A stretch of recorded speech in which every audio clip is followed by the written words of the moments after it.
You will give the people of Earth a podcast to strive towards. They will laugh behind your back. You will stumble and probably fall. But in time, they will join you in the sun. It will burn your eyes like a lot. But in time, you will accomplish mediocre wonders. Hey everyone, welcome to the Bearded Geeks podcast, a podcast like no other where two bearded white guys review and share their opinions on films with some facts about the movies and some fun little tidbits thrown in about the film.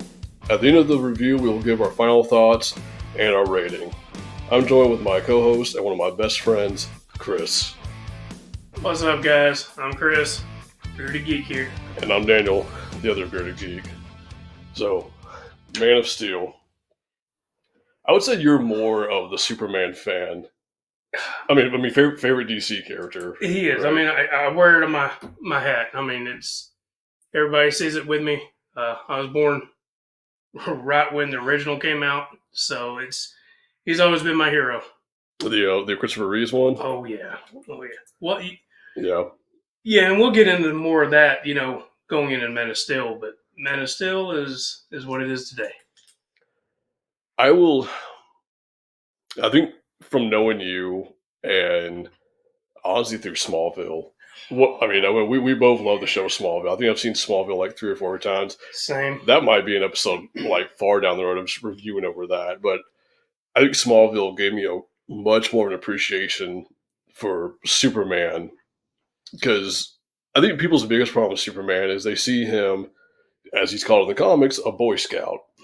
How can you really have emotional storytelling through a character that's so invulnerable to everything? And it's like, well, I think that's one of the strongest things about Superman is that he's so afraid of a world that he could so easily break. He doesn't feel like he truly belongs, I think. Yeah, and there's your biggest difference between Christopher Reeves and Henry Cavill. Because in Christopher Reeves, Lana actually calls Superman a boy, or calls Clark a Boy Scout. So it's funny that you say that. And then we get this one here where Jonathan is teaching him, you could really bring destruction if you needed to. We'll definitely talk about that because I got some things to say about Kevin Costner as Jonathan Kent. And but yeah, I would say in the realm of DC, I've always been more of a Batman and Green Lantern guy. You have? Specifically, I think you know how much I love the Robins. Yes. Like Jason Todd, Tim Drake, that entire family is so interesting to me. And I love Green Lantern, especially Hal Jordan. Anything with the Jeff Johns run of Green Lantern is like perfect to me. True. Same thing with Jeff Johns' Teen Titans. If anyone likes Teen Titans, read Jeff Johns' 2010 run. Is fantastic. You won't regret it. But we're not here to talk about Teen Titans or Green Lantern or Batman. We are here to talk about the Man of Steel, the literal Man of Steel. Mm-hmm.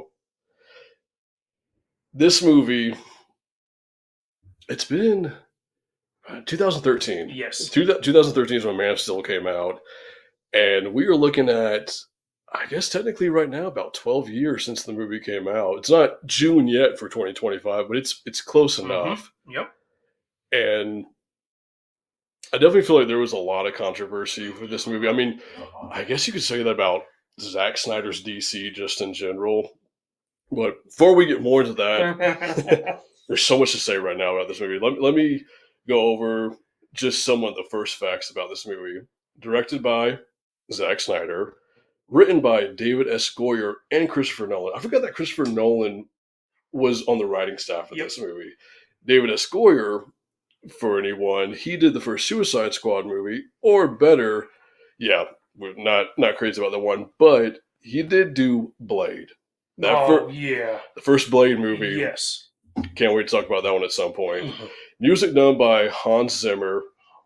Easily one of the highlights of this movie. That music is chef's kiss to me. It's exactly what my son said, because we've been preparing for this for a week as well.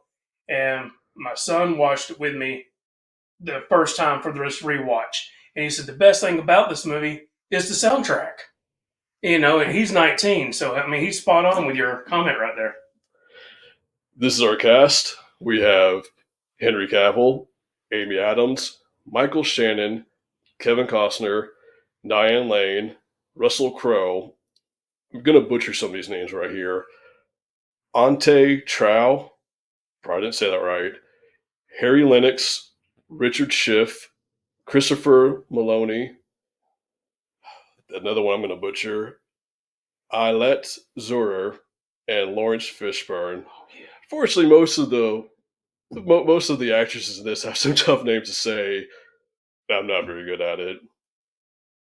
This is what Man of Steel was made for, and what it made overall. Man of Steel earned $668 million at the box office on a $225 million budget, making it the second highest grossing reboot of all time, behind The Amazing Spider-Man with Andrew Garfield. Oh, What's interesting about that to me is that, especially where Marvel is now, the idea that Man of Steel made $668 million at the box office doesn't seem like a lot when you compare to how Infinity War and Endgame does. And I was thinking about that. I think the reason why is I think the world was so skeptical about seeing another Man of Steel movie, especially yes. with how the Brandon Routh Superman Returns did.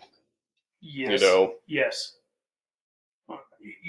Yeah, we'll have to review that one once because Superman Returns was one of my least favorite movies of all time. I mean, I'll put that out there for myself. yeah. I know I'm going to be hated on that by some, and I'm I going to be don't- adored by others. I don't think you are though, because I think overall it wasn't very well received. Now I think people, including me, I think people definitely enjoyed the charm of Brandon Routh in that Yes. movie, because this movie was very much a continuation of the Christopher Reeve Superman, Yes. and I think Brandon Routh totally brought that. I agree with that. It was just in the overall writing of that movie, but that one we can definitely do down the road because I got a lot of nasty things to say about that movie myself. So here's some trivia for you on Man of Steel, and if you have anything that you've written down, let me know. We might have written down some of the same stuff. Yeah, I'm curious. The film released in June 2013, the 75th anniversary of the Action Comics #1, which was dated June 1938. It was published in April, but dated June 1938, and I think that's what Snyder went with. Okay, I did not know that. Henry Cavill refused to take steroids to muscle up for the role. Okay, so you read that part. Yes. I appreciate how much hard work he actually put into Yep. Superman as this, and we're gonna. I don't know about you, but I'll say this. I know I'm gonna speak for both of us on this. I'm gonna get into my man crush on Henry Cavill in this, and just how he looks in this movie. Yeah, because see, I don't know how, this is obviously the first podcast for me, so I don't know what you can and can't say on Spotify, but it was like I was telling my wife, so I'll go ahead and say it, and if it's bad, you can edit it. If I was a woman, I would be watching this movie not as a geek for Superman, but a little more different, if you know what I mean there. Talking about Henry Cavill, especially that first scene where he's coming off that boat and that shirt's off. Oh my God, come on. That was the exact scene I was thinking of, and I'll say this right now: I don't even have to change my gender to think differently about that. Henry Cavill is top list of man crushes for me. Yes. Here's another trivia fact for you. The idea that Superman's S shield means hope is taken from Mark Waid's Superman Birthright comic. The S shield is the Kryptonian symbol for hope, and in Superman 1978, created the concept of the shield being a Kryptonian herald for the House of El. Yes. That's literally one of my favorite quotes from the movie. It's not an S on my world, it means hope, when he's sitting there with the handcuffs talking to Lois. That is my favorite line from the movie. And when I was working for security for the school system, I got to sign a lot of yearbooks for the middle school. And when I signed that, I always would put that on my world, it means hope. And then I would sign my name. And they would ask me what that means, and I could introduce them to the Man of Steel. I've never seen it. And I was surprised how many young individuals have not. And they said they were going to go, and I hope they did, because there's a lot to take away from this movie. Especially in a time when these movies were coming out, especially this one, I think Marvel was already I'm trying to think. 2013. I think Marvel was already at Age of Ultron, or maybe the first Avengers came out. I honestly don't remember, but the interest in Marvel was definitely higher than the interest of DC at that point. Yes. And if you could have given those kids an idea of what Superman is, Hmm. this would have been a very interesting start I agree. to all of it. 100%. I got one more trivia fact for you that I have, Okay. and I'll see what you have. See if we have anything that's different. This is going into Henry Cavill training. Henry Cavill embarked on a special 4-month training regimen by the trainer Mark Twight to get an appropriate physique for his role as Kal-El. He gained weight by drinking 5 1,000-calorie protein shakes a day. Ooh. Then he did a cardiovascular workout to burn away the fat and build muscle. And finally, he underwent a grueling 2-hour workout to build up his muscles and abdomen. It definitely worked. No, I didn't have any of them. I only wrote one interesting fact for me. The communication officer, when Lois Lane is getting off the helicopter in the Arctic, you got that man escorting her over the mountain. His name is Aaron, and I'm going to butcher his last name, Smolinski. He was the actual baby in the 1978 Superman that played Kal-El. And then in 1980, he was the little kid that picked up the tractor for Jonathan. That's actually really cool. Yeah, and I found that out because I was trying to find out who the baby was that they're putting in the pod. Yeah. And I couldn't find who that baby was whatsoever. So when you put in Man of Steel baby, Aaron comes up, and I was like, that is freaking amazing. I love that little fact. I love stuff like that. I'm always down for finding out little tidbits on that stuff. So I would assume, same as me, you saw this when it first came in theaters. Yep. Right? I think we went together. We probably did. No, 2013. I don't think we met until like 2015 or 16. Might have been, yeah. So I remember seeing this in theaters, but I don't remember who I went with. But I remember first impressions. Really, really enjoyed this movie. Oh, God, you know, I remember when the first trailer came out. Now we'll say that when the trailer first came out, and I think they were talking about one of the Comic-Cons when they first premiered a lot of those big superhero trailers. They were talking about this movie. They're like, yeah, we're gonna show a new Superman movie and kind of go through his origins as like a younger man. I'm like, that's Smallville. Yep. Just watch Smallville, and I feel like you have the same story. But I don't say I was skeptical of this one when this came out, but I was like, we'll see how new Superman goes because, like we said earlier, Superman Returns just wasn't that grand of a film. But the movie came out. I really enjoyed this the first time. I think since watching it the first time in theaters, seen it about 5 or 6 times. You way more. I'm sure. I watched it again 2 nights ago, and this is going to be where I'm the most critical on it with this watch because we're looking at it through a opinionated eye and a very critical eye. Oh, and that was hard for me. Yeah. I had that. I texted you last night and said I'm watching it again through the critical eye, and that was really hard for me because, like you said, you probably watched it 2 or 3, 6, 4, 5, 6 times. I've probably watched this movie 15 times. I mean, and that's literally no exaggeration. When I like a movie, I'll watch it 2 to 3 times a year. And sitting down last night, really critiquing it, I'm like, oh man. And I can tell you, I walked away with a little bit of different opinions with, skeptical eyes, as you said. So, yeah. Would you want to give because obviously we're going to give a rating of this movie at the end of it. What would you say your rating was the first time you saw it in theaters? Oh, first time I saw it, it was a straight up 10. 10, really? I mean, honestly, because like you were skeptical going into this one. I wasn't. I was 100% ready for the Superman. I feel like you did then. I feel that way for the one coming up. Okay. I'm skeptical coming into the next gen. Not as much now after my last watch last night, to be perfectly honest. I've only watched this once before the review. You watched it twice, Yeah, right? I've watched it twice in a solid week. Okay. Yeah. I would say the first time I saw it in theaters, I would have ranked this at probably 8.5, 8.7. That's still fair, though. Something like that. I mean, that's still great. And yeah, you know what? Let's go in scene by scene. I'm going to read each scene synopsis and we're going to go through it and talk about each scene as it comes up. So I will start this off with scene 1. The planet Krypton faces immediate destruction due to its unstable core. Resulting from years of exploiting Krypton's natural resources, the ruling council is deposed by the rebel military leader, General Zod, played by Michael Shannon, and his followers.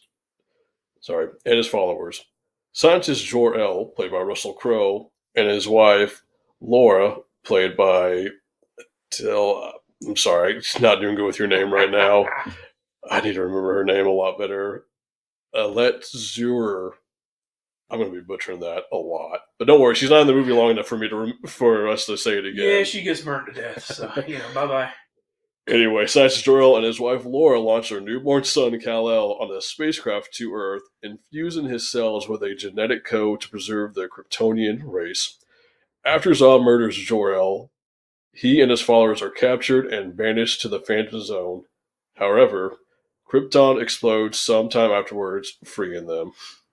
So right away, this movie starts off with the birth of Kal-El, Yep. our Superman, The and we're first shown human and first live birth in centuries. Centuries is what it was. And I thought this was interesting. I don't know if you can answer this for me, but the whole genetic coding of Krypton, has that ever been a thing in the comics? It has not, and that's one of the things that really watching last night. I may not like this. I don't like how. This is the first time it really bothered me. Exactly, same. I never really caught it. Out of all the watches I've watched until last night, I'm like, and if it could have been any other way besides a skull, because I was really critiquing it, and I'm like, no, being the first time it's introduced like this and how it was introduced it felt really odd and off. When you think about it, if the Codex is the entire genetic DNA code of Krypton, what Laura and Jor-El did is they shot little babies into their baby. Yeah. Making Kal-El the ultimate baby. Yeah. In a way. Like it's really weird this time. And I was really hoping that you may have had an explanation of was this ever a thing? No. I understand why Jor-El did it, but it's the way it was done. I totally get why he does it too. It's just weird that it's a thing in the first. It's almost like the way that Zack Snyder depicted Kryptonians in this. It's almost like they're ants, where like you'll be a worker ant, you'll be a queen, you'll tap dance. And when we get close to the wrap up, I have a thought on why this was here. Yeah. Because this movie. So when I first watched it, it was a 10. I watch it now, I'm giving it a 7.5 to an 8 because of what I'm taking away with the critique. Because one of the things that I got on here is we didn't really get a origin story except through the flashbacks. We'll get to that in the next scene. And I have a wrap up on that towards our end that ties into why this codex was there, and I don't like it. So, well, sticking to this scene now. Yeah. First thoughts. How do you feel about Russell Crowe as Jor-El? That I adored.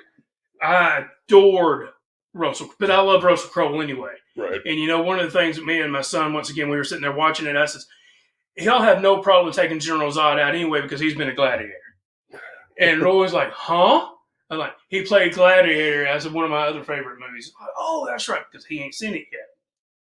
So you will love to have the show Gladiator. Yeah. I thought he had a really cool look in this. The armor was freaking awesome. The Kryptonian armor is so cool in this movie. Overall, the way that Krypton looks in this,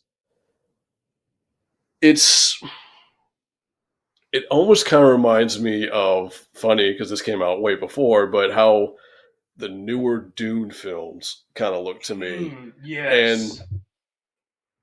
I'll go and say it. The many issues with some of Zack Snyder's films is that they are sometimes devoid of color. And I Yep. feel like there was definitely a devoid of color on Krypton, where everything just kind of like this tan look to it, but also looked very futuristic too. And I was almost okay with the devoid of color of Krypton because Krypton was dying. So it's almost like the life of the planet was literally being sucked out. And so I didn't worry too much about how everything was looking. But True. overall, like it kind of made me want like watching Jor-El, Laura, watching the entire Kryptonian Council, watching Zod and his people. The beginning of this movie, I was like, man, I really wanted I really think I really want a movie before this one, just on Krypton. And I know they did that Yep, sci-fi that's what I show. was fixing to say. That series Krypton, and it gets into that a little bit where the immediate city is kind of still the devoid with color, and then they have a barrier, and you go outside the barrier, and then there's still life. So being right here, I don't falter him that much for these things because, like you said, I mean it's a dead planet. There's nothing there anymore. No, So to have something green or water, emerald lakes, I think it would have taken away from the sincerity that Jor-El was trying to tell the council. We're dead. We're doomed. We got to do something. So I think color would have taken away from that a little bit, in my opinion.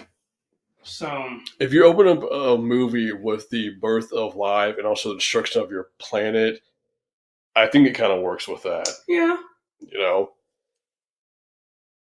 yeah, I think that works pretty well for what I think Zack Snyder was going for with that. yeah. Now, how do you feel about Michael Shannon as General Zod? My Because gosh, this is, the body structure, the man, face, his voice.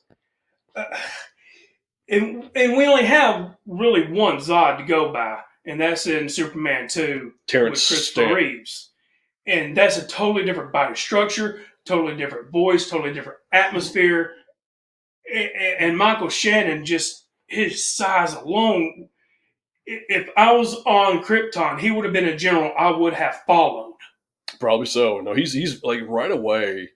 He's very intimidating. You understand why this man is in charge of their military. 100%. Like you said earlier, Terrence Stamp. I think that's it. I think it's Stamp. I can't remember, but yeah, going back to Superman 2, he was his Zod was a very sophisticated kind of talking Zod. Yes. Like I am here to be your ruler, and you shall listen to me.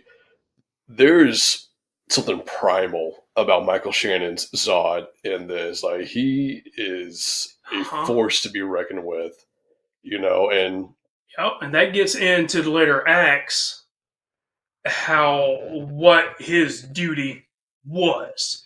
And it shows that from Act 1 all the way to the end. That Zod stayed consistent. oh yeah, I think so too. The writing was good for him, his lines were good, his look was phenomenal. What I love about that scene when Jor-El and Zod are in front of the council and they're talking, you can see in just like the first like 10 minutes of this that there's been a long history between Jor-El and Zod of them like look, we've had our differences, but you and I both know like this planet is doomed. Like we need to do something. And both Jor-El and Zod being very frustrated with the council, just it's almost like they don't care, like they don't believe that there's going to be destruction, which very obvious that this planet is dying, but Right. just like the government, like they just don't care. They don't know that something's happening. They don't care that something's happening. Yeah, you can take so much out of that, in the world that we're in right now, like you just said, and they both want to save their people, but on two totally different ways. Oh, absolutely. So after there's that disagreement, Jor-El, if I remember this correctly, I just watched it 2 days ago. Jor-El gets onto his weird creature from the Avatar movies. Yes. And flies on, which is actually a pretty cool scene. Him going through, and I think it's like some of Zod's ships are like chasing him because I think Yes. they realize what Jor-El's trying to do. Jumps down into the water, grabs the Codex, Yep. and makes it back up and shoots those little baby lasers into his baby. You know, and what's that line that Laura says where like she says like they will They will hate him. they will hate him. They Yeah. will fear him. And Jor-El says he'll be a god. Yeah. And so it feels like I took that as two ways. That when Laura said that maybe she didn't know what the yellow sun was going to do to her son, or maybe she did know what the yellow sun was going to do to her son once he grew up on Earth. That she was afraid that they're going to see him as a freak. But Jor-El knew right away that with his godlike powers he's going to get, if he's hopefully raised right, he will be a true god to them. Yes. That's how I looked at. That's how I kind of looked at both of those. And that's cool because in the next scenes that we're fixing to get to, where you have Jonathan embodied Laura and Jor-El. They're both of them. You know, where Laura was the mother. She feared what could happen, and Jor-El was like, yeah, that can happen, but he can also be this. Mm-hmm. And you see that with Jonathan Kitt, he embodies both. So that's see that very good point for Laura because, and you know that's kind of hard being two bearded guys being able to take how can we relate to how the mother would feel, you know, because we know, okay, we've done the research, we know that Kyle's going to be able to go there and be this super god if he chooses to be. But even if that's the case, being a mama, having that mother's love, and I think Laura, this actress, really exputed that, you know. For a little bit that she was in the movie, I thought she did an excellent job in this. So they send baby Cal to the sky. He shoots out. He makes it out. And Zod shows up.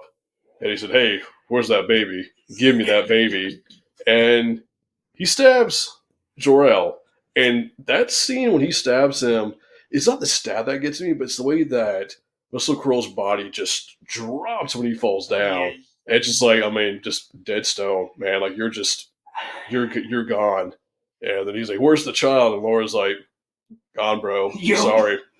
And that's when the Kryptonian police shows up and they bring Zod and his people back to the council. It's like, "Hey, this isn't cool. You murdered our top scientist. You're doing a lot of shit that's not so cool with us." And we get the moment when I think it goes as Zod says, "You won't sully your hands with our own killing," or something like that. Yes. I should have written the line down because it's a powerful line. And then it goes into, "Laura, you think your son is safe? I'll find him. I will find him. I will find him." Which I don't like it. Nope, there's where my first actual critiques really start to come in hard. I don't like. I like the first, like, "You think your son is safe? I will find him." I think if you kept it right there, it would have been like, man, that's chilling. Like, is he actually gonna be able to do this? But I think repeating it over and over again, if it had shown the faces of the other Kryptonians when he was screaming, they probably would have kind of like rolled their eyes, like, right, you need to calm down. Yep. This is a bit much. And that same scene, okay, when I watched it the other night, I was like, okay, I didn't have a problem with it. And I loved how all of his soldiers, as the cocoon is coming up, you can see they're in pain. But yet Zod, he's just still stone-faced. But then as I watched it last night, I'm like, why the hell are they being put in cocoons?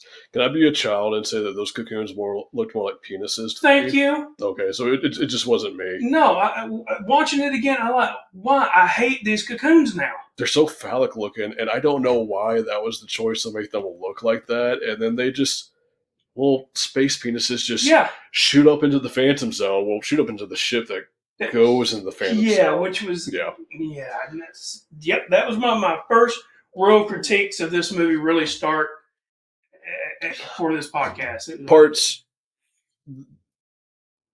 some good dramatic moments in that part, but also very goofy. So they shoot up into the sci-fi peens, And then we see Laura go back to their little home area. Yep. And this part was definitely like very sad. I mean, not only did Laura have to send her baby away, just saw her husband get murdered by somebody that was kind of considered a friend, I guess, but now she has a full view of her planet just exploding, and that little AI robot that's with her that says, "Laura, do we need to find shelter?" And there's no point.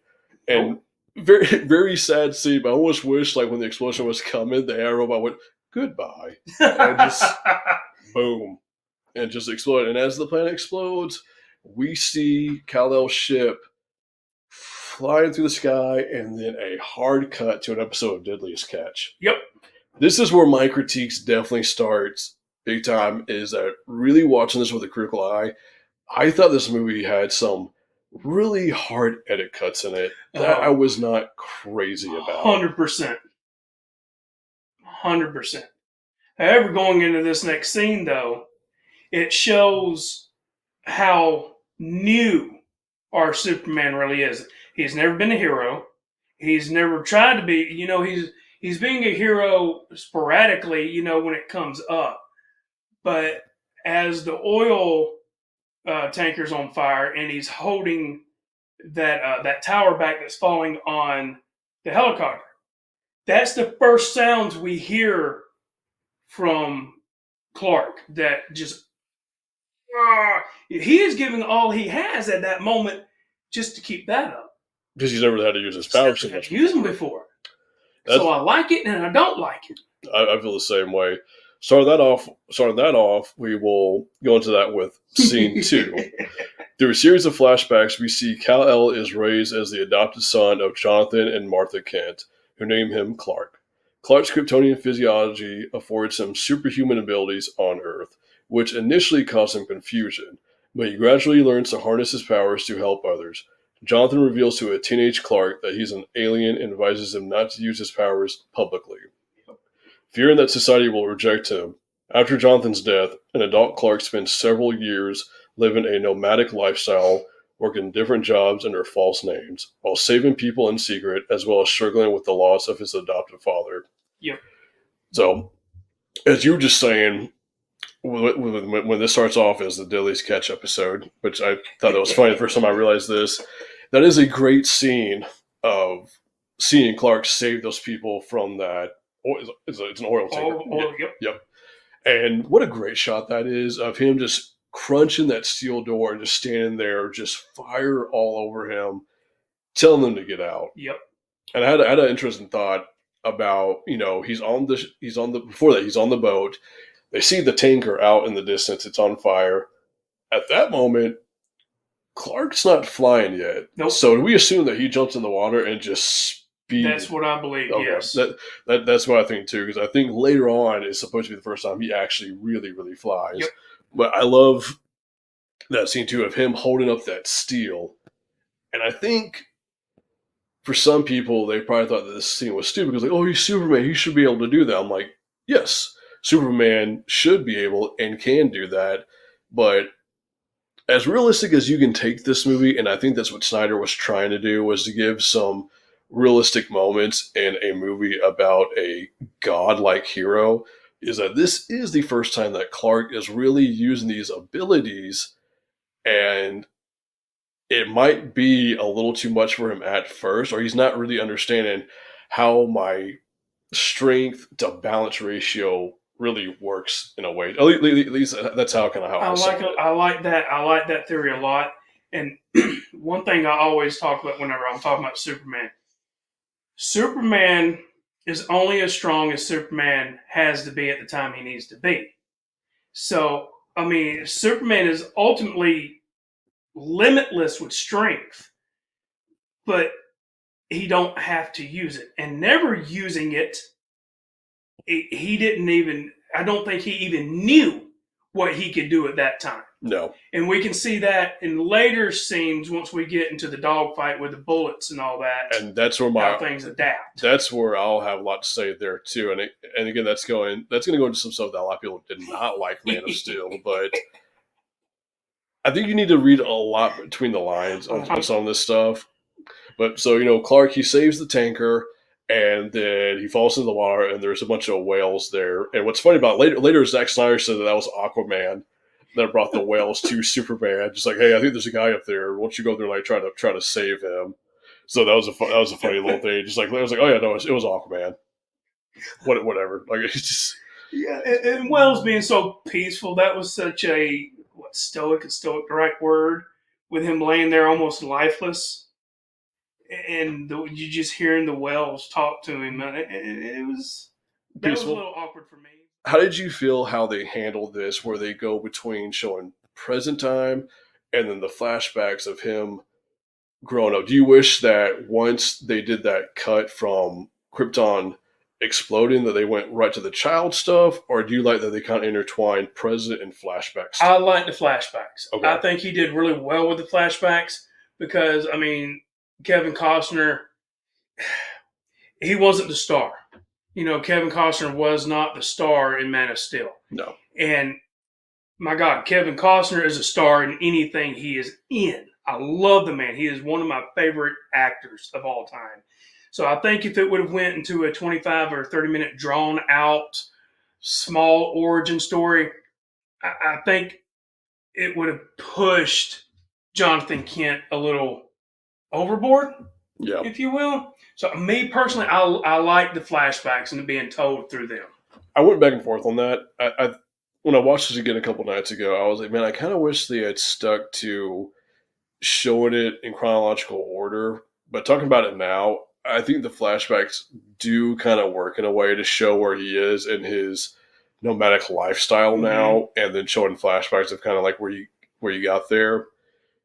And let's talk about one of the most controversial scenes, like right away. And there's like several in this, but the first scene that I think rubbed a lot of people the wrong way is that scene of when Clark saves the kids from the bus. Yeah. He pulls them all out, and they're back at the Kent farm. Yeah. And Pete's mom is like, it was a miracle. This happened. And Clark's outside. Jonathan walks up to Clark, and he's like, we talked about this. We talked about your powers. And Clark says, what was I supposed to do? Just let him die? Let him die. Jonathan hesitates for a moment and says, maybe. Maybe. Now, this scene really, really got under a lot of people's skins.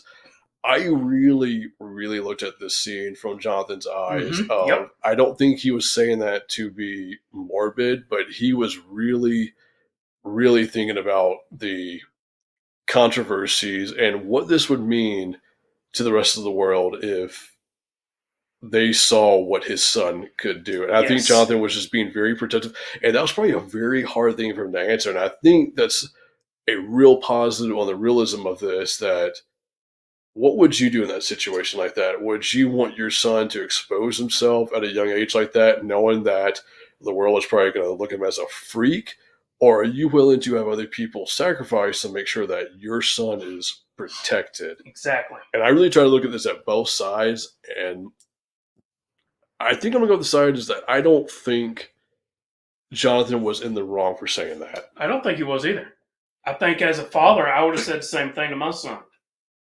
I mean, I'm not a dad, so I'm looking at this from just a character standpoint. Yeah. You are a father, so you probably had maybe even more of an emotional take on this than I did. Well, even with you, for example, in a real life situation, we're walking down the street, we just went out to dinner, and there's a burning building, and you're like, Chris, I got to go in there. I got to go see if anybody's there. And on my human side, I'm like, dude, no, man. You get in there. What happens if you don't come out? And you're my best friend. So looking at it as a father to a son, not knowing, because we haven't had aliens yet. We ain't had superheroes yet. As far as we know. Those aliens are... which is another scene when we get there that's a curious thing. Okay. But... I like what Jonathan said, because I don't know how I would, that's one of them things that whenever we debate a lot, you don't know how you're going to respond until you're in that situation. It could be a yes now, but when it happens, it could be a hard no. And I know, we're talking about this movie like it's an actual existence, like it's a real thing, and that's, I think, what we got to do is when we critique something like this, Yes, it's fantasy, but to us, it's our life. It's our world. This is what made us, shaped us, molded us. We're the fathers, we're the husbands, we're the brothers, we're the friends that we are because of how we receive these movies. And I think that's one of the lines that it can really make or break you as a man. Honestly. It's a great take. I don't think many people probably thought about it like that, and that gives a little more insight to maybe what Snyder was trying to bring with that. Yeah. So I do like that scene. We go into another scene that I think the scene is great, but going back through the flashbacks of Clark having different jobs, we see him at a bar, and I think he's just a busboy here. I think he just like cleans up, and he hears two military guys over talking about, yeah, we found something in the Arctic, some type of like ship or something. He's like, I might need to go check that out. And during that scene, we have an asshole that's hitting on one of the surfers, and Clark gets in his face and tells him to stop. And the guy, it's always the short guys. Not saying anything on myself. I'm a 5'7" dude, but I know how we can be sometimes. This little short dude starts really bucking up at Clark and says, what are you going to do about it, man? Tell me what you're going to do about it. That scene where the guy pushes Clark. Oh, my gosh. I always want that guy to just have his arms just like snapped back. Just you're really trying to push a mountain. And just the way he just bounces off of Clark is so good. Yeah. And for that guy to still be ballsy with Clark, I'm like, what are you going to do about it, man? Yep. That was so great. But yep, there's the but. Do you think it was a little childish that Clark did that to that man's rig? Yes and no. Because I think we're seeing the human side of Clark on that, being raised by humanity. Like, being a little petty there. Because that'd be... Because really, he's still just a guy. Yeah, he's just a guy. That'd be kind of like, you going in and that happened to you. You go outside and you're just slashing the dude's tires. If we had the strength, would we have done that? I could possibly see it. Did I like that scene? No. I did think it was a little childish to go with you there. I laughed at the first time I saw it because I thought it was really unexpected, but no, it was definitely childish. Yeah, I think, once again, I think Zach is trying to show the humanity of Clark. That Clark is not a god. He is a human. Right. Which we know he's not. But that's what Clark wants to be. And he was raised human, and he's going to have the same thoughts, feelings, jealousy, anger as humans do. So, yeah, I go back and forth about liking that scene. I think overall, I think too much on that scene is like, well, what if that guy was like delivering stuff to a town that really like, what if all the medicine for the orphans, Chris, and the other town was there, and now Superman has killed all those orphans that didn't get whatever vaccination that was on that rig. So yeah, you think about that, and I'm just going through the flashbacks right kind of out of order right now as I'm like thinking about them.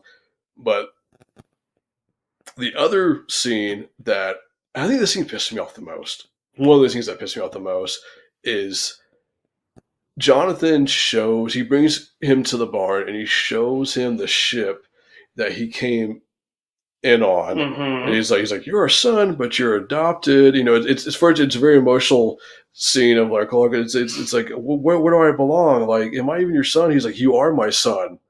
Beautiful scene, really good scene.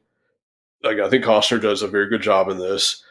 The part that baffles my mind is that he shows the little key stone to Clark that has the hope symbol on it. And he says, I took this to a scientist. Yeah. And he says it was not of this world, that he had never seen it before. And he just lets you go back home with that? Yeah, that contradicts the whole thing that Jonathan's been talking about. I'm sorry, but like I refuse to believe that this scientist that had never seen this type of material before and was not of this earth would just let you take that back. I mean, granted, I know he can't steal it from you, but that's got to be like a big news thing. Like, hey, where did this farmer find this extraterrestrial material out of nowhere? He's like, oh man, this is amazing. Yeah, I've never seen it. I've never seen this Earth. That's a huge hole there. The only thing I can think of is maybe the professor that he took it to, him and Jonathan were really close friends. Maybe. Because it is Smallville. It's a small community of farmers. So that's the only thing I can think of. Maybe the Smallville scientist was just a local kook that says weird stuff all the time. Yeah. So like something. But yeah, that one was that takes away everything that Jonathan has been telling Clark this whole time to keep everything secret. If you want to keep it secret, why did you take that key and have it tested anyway?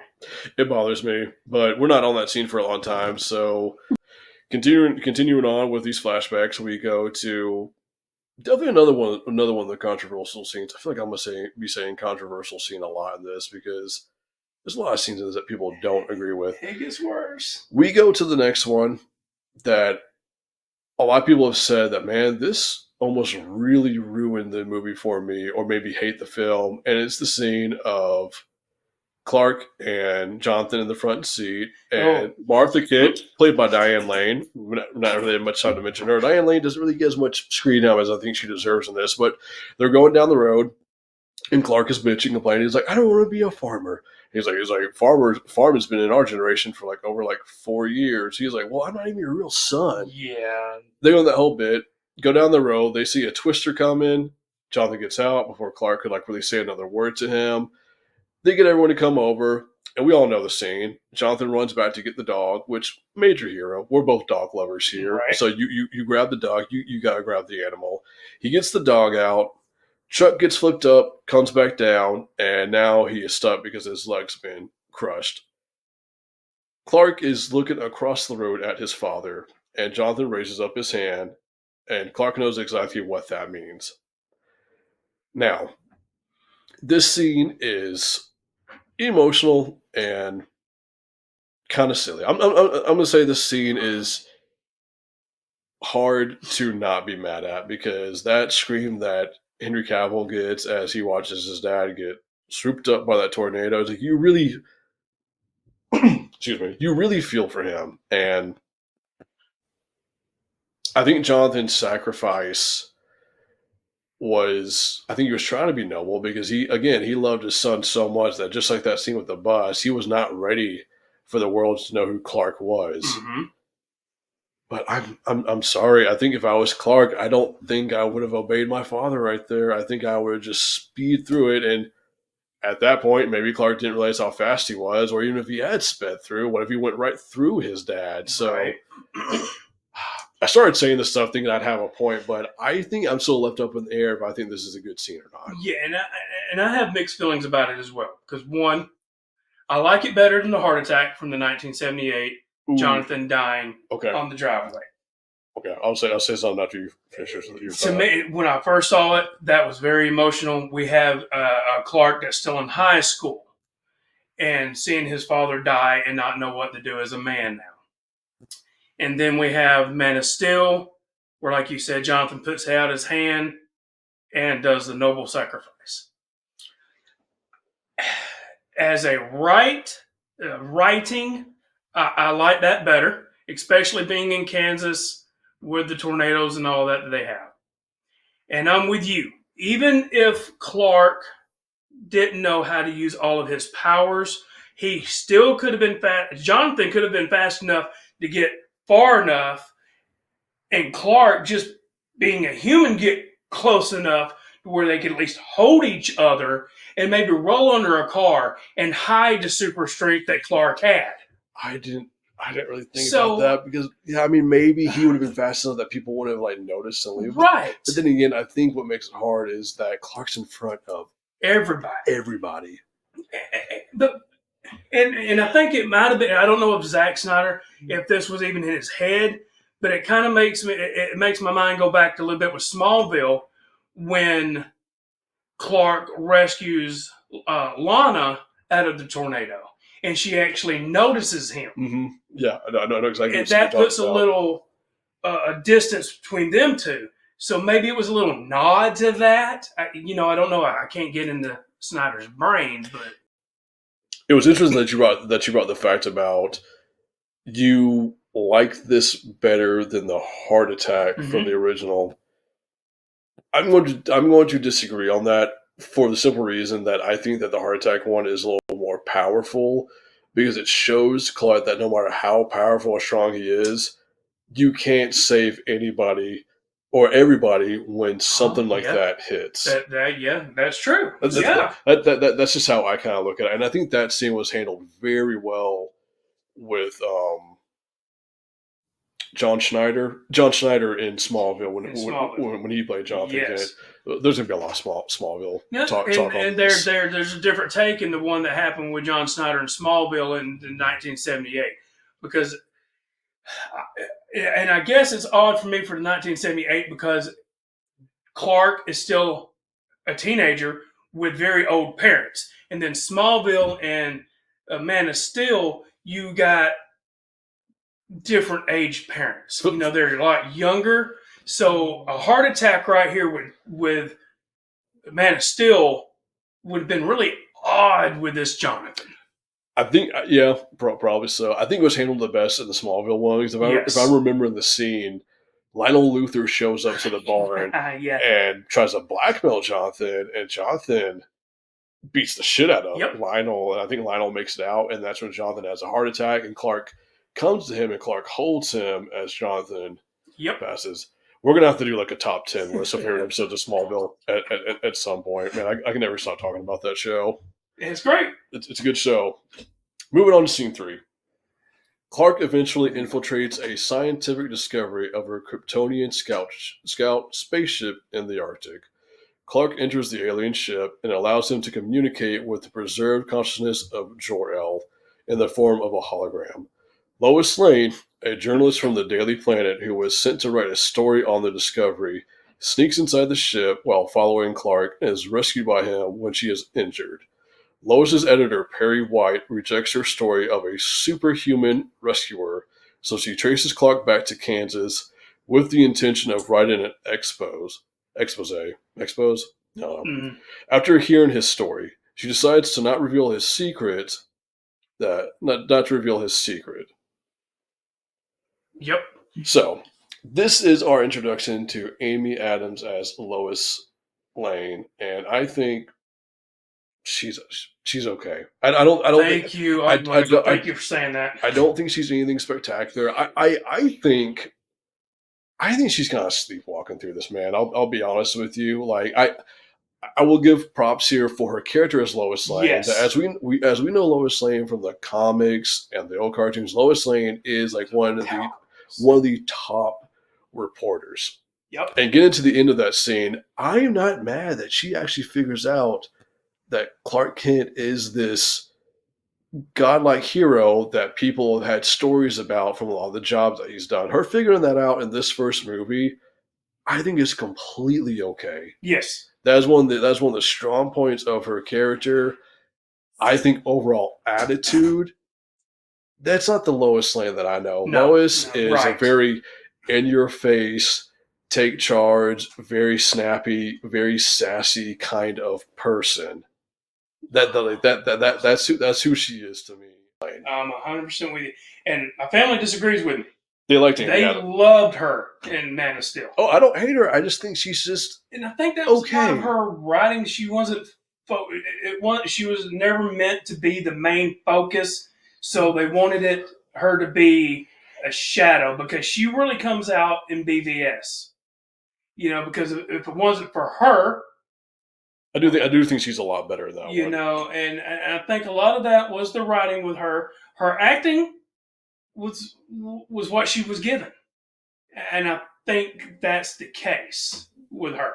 Maybe so. Maybe so. Maybe that's what it is. Now that same scene, when Clark is going through the pods, and this is I've missed it every single time until last night. He wipes the dust off of one pod, and there's a skeleton in there. Yeah. And then it pans just for a second. There's an empty pod with handprints that don't have dust on it. I took that to the internet, and a lot of Reddit. Now, this ain't my fandom. I don't know. I'm just reading what I saw off the internet last night. They believe that capsule could be Kara. which we'll never get because Snyder's no longer doing this.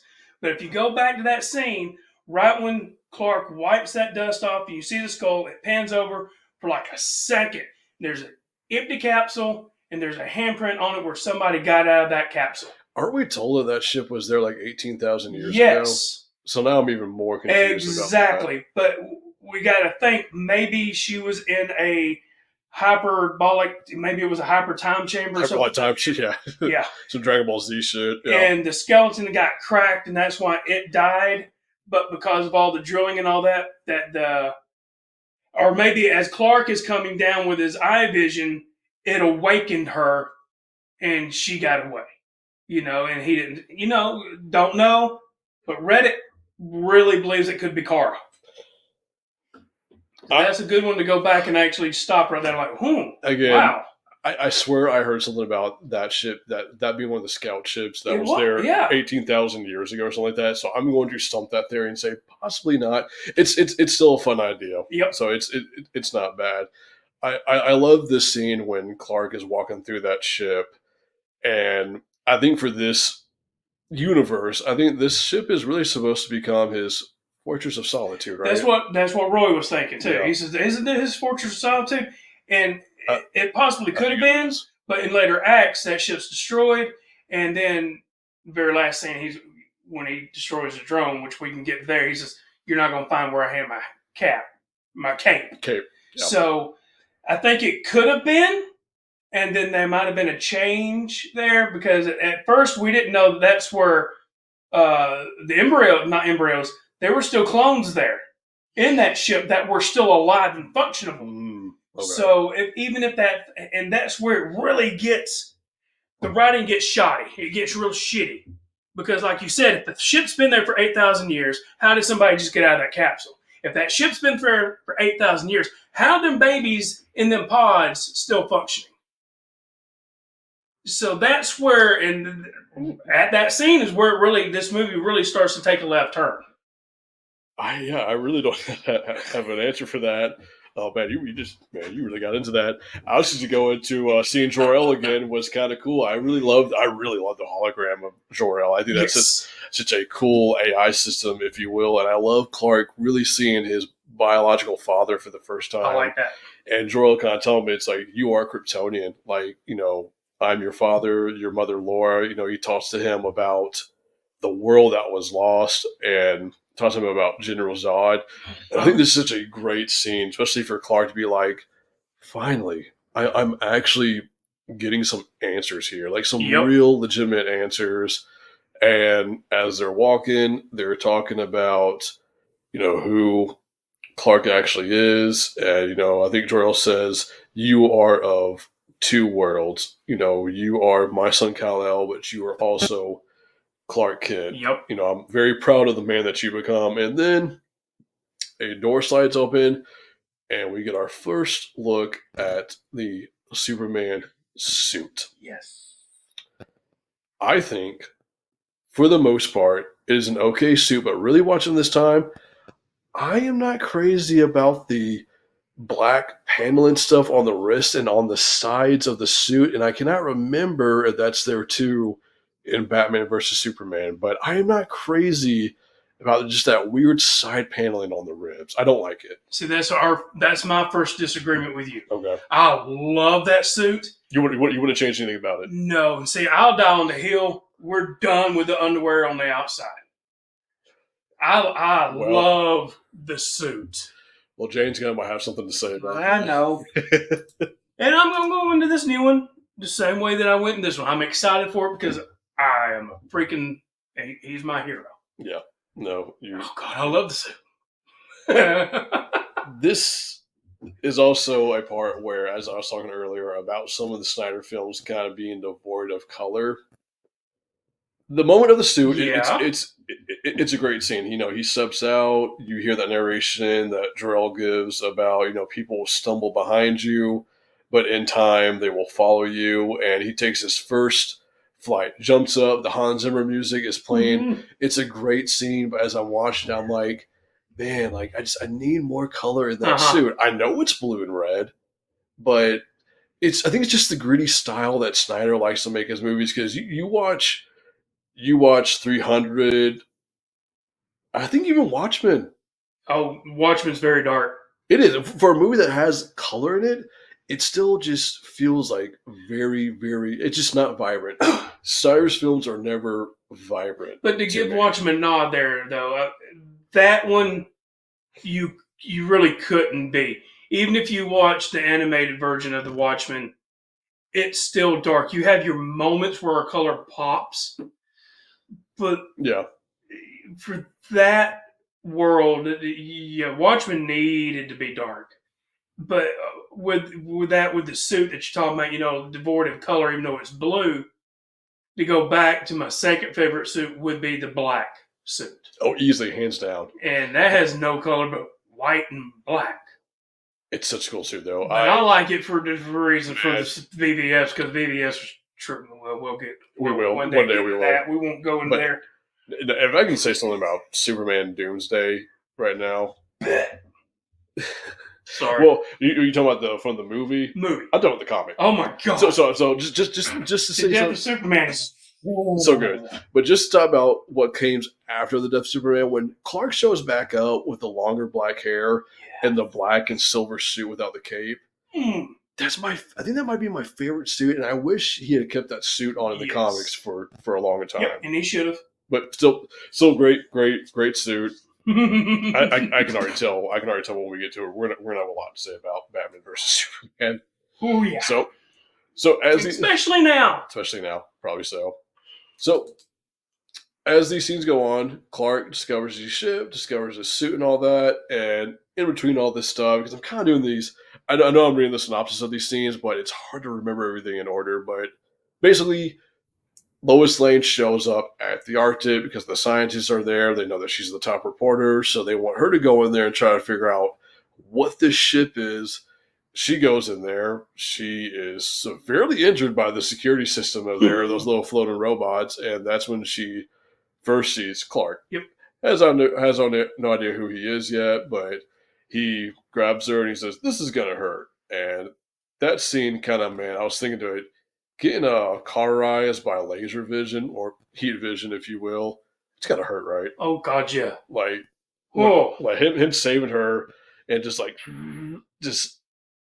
oh man, that scene like kind of made me like itch my side a little bit. I could like feel that burn, and he flies her out of the ship, but she makes it out of the ship on her own before it takes off, right?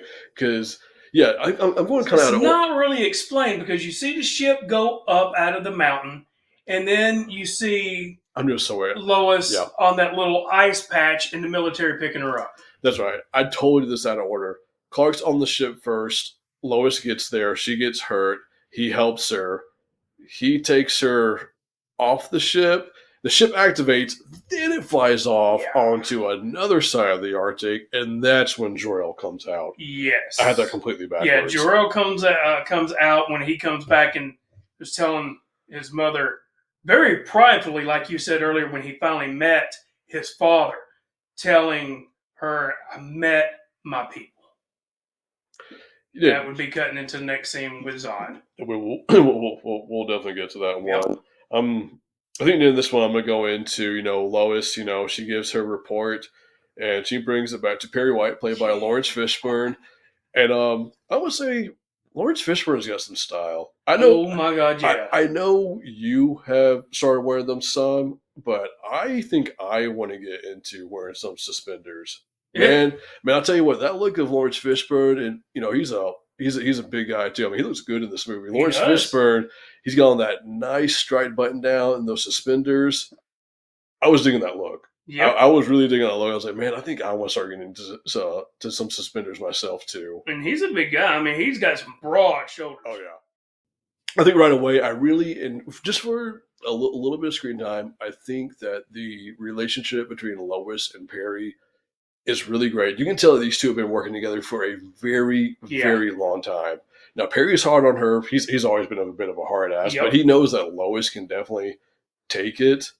And even when they disagree with each other, I think he still truly wants the best for Lois. And I don't think he should have been that surprised that Lois still ran that story when he said that no one's going to believe you about a superhero rescuer, and she takes it to like that blog site to make it, and he knew right away that it was her that I should did it. sue you. I should sue you for this. Are you kidding me? And I love that scene too, where he's like, you know what? You're suspended for 2 weeks, no pay. Okay, how about we make it 3 weeks because you want to be so reasonable with me right now? Yep. Like, this is the lowest that I know. If you're not going to fight me on this, I know that's your way of being an ass to me. Yep. And I thought that was really funny. And then the whole point, a lot of the point that I get from the whole movie, Perry actually says, "What would if this is true? How would the world respond?" You know, we get that a lot through this movie, and Perry says that to Lois. Like, if it is true, if what you're saying is real, how are they going to accept him? Yeah. So even Perry knew that, and that's the takeaway I really get from Man of Steel. Once again, going into a positive take on how Snyder did this film is that I think he really was trying to show as realistically as you can in a world of superheroes, how would the world react to someone like Superman coming in? It would be chaos. Frightful. I mean, because in this world, the idea of comic books, I don't think exists. So take our world, just empty out your mind of anything video game, anime, just fantasy related comic books, and someone like Superman shows up. Yeah. I think half of the world would worship him like he was an actual godlike figure that came down, and the rest of us would be so terrified of what this man is capable of.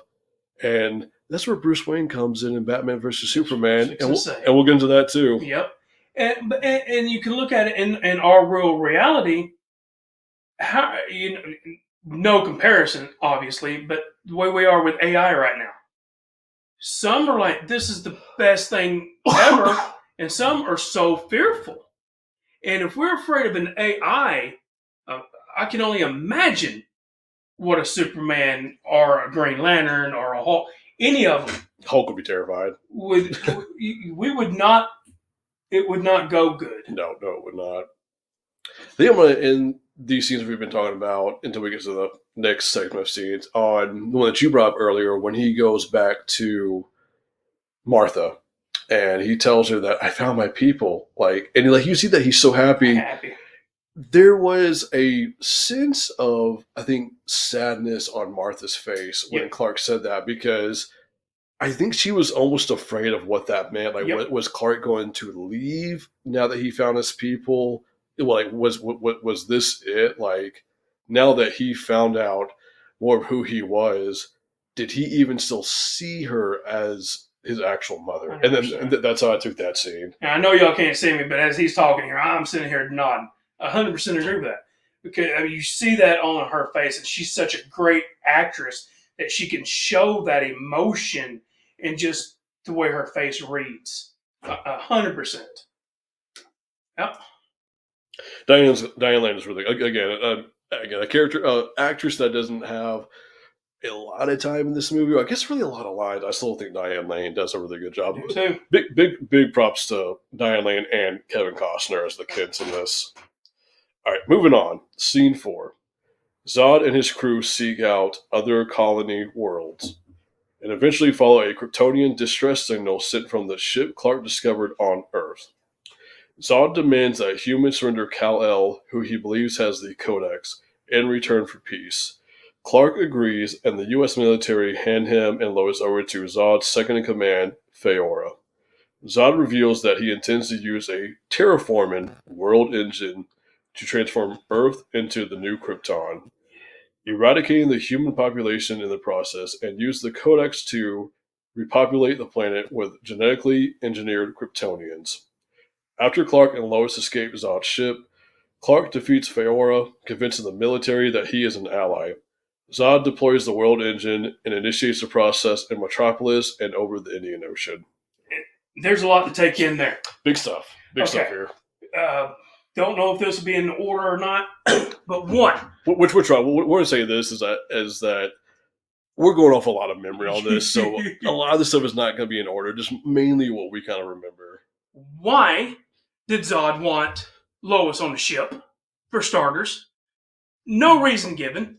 Two, she, I forget the actual Zod's female Feora. She just throws her into what looks like a closet because there's just things hanging. Space closet. No rhyme or reason. And then to have a keypad in there for Superman's key, which Lois had.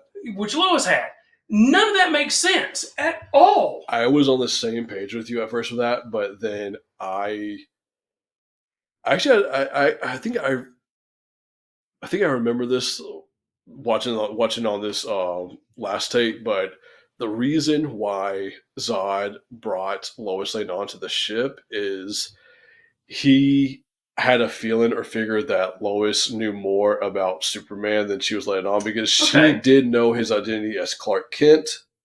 And so he figured that through finding out his human identity, he could find out where he lived to find the ship on the farm.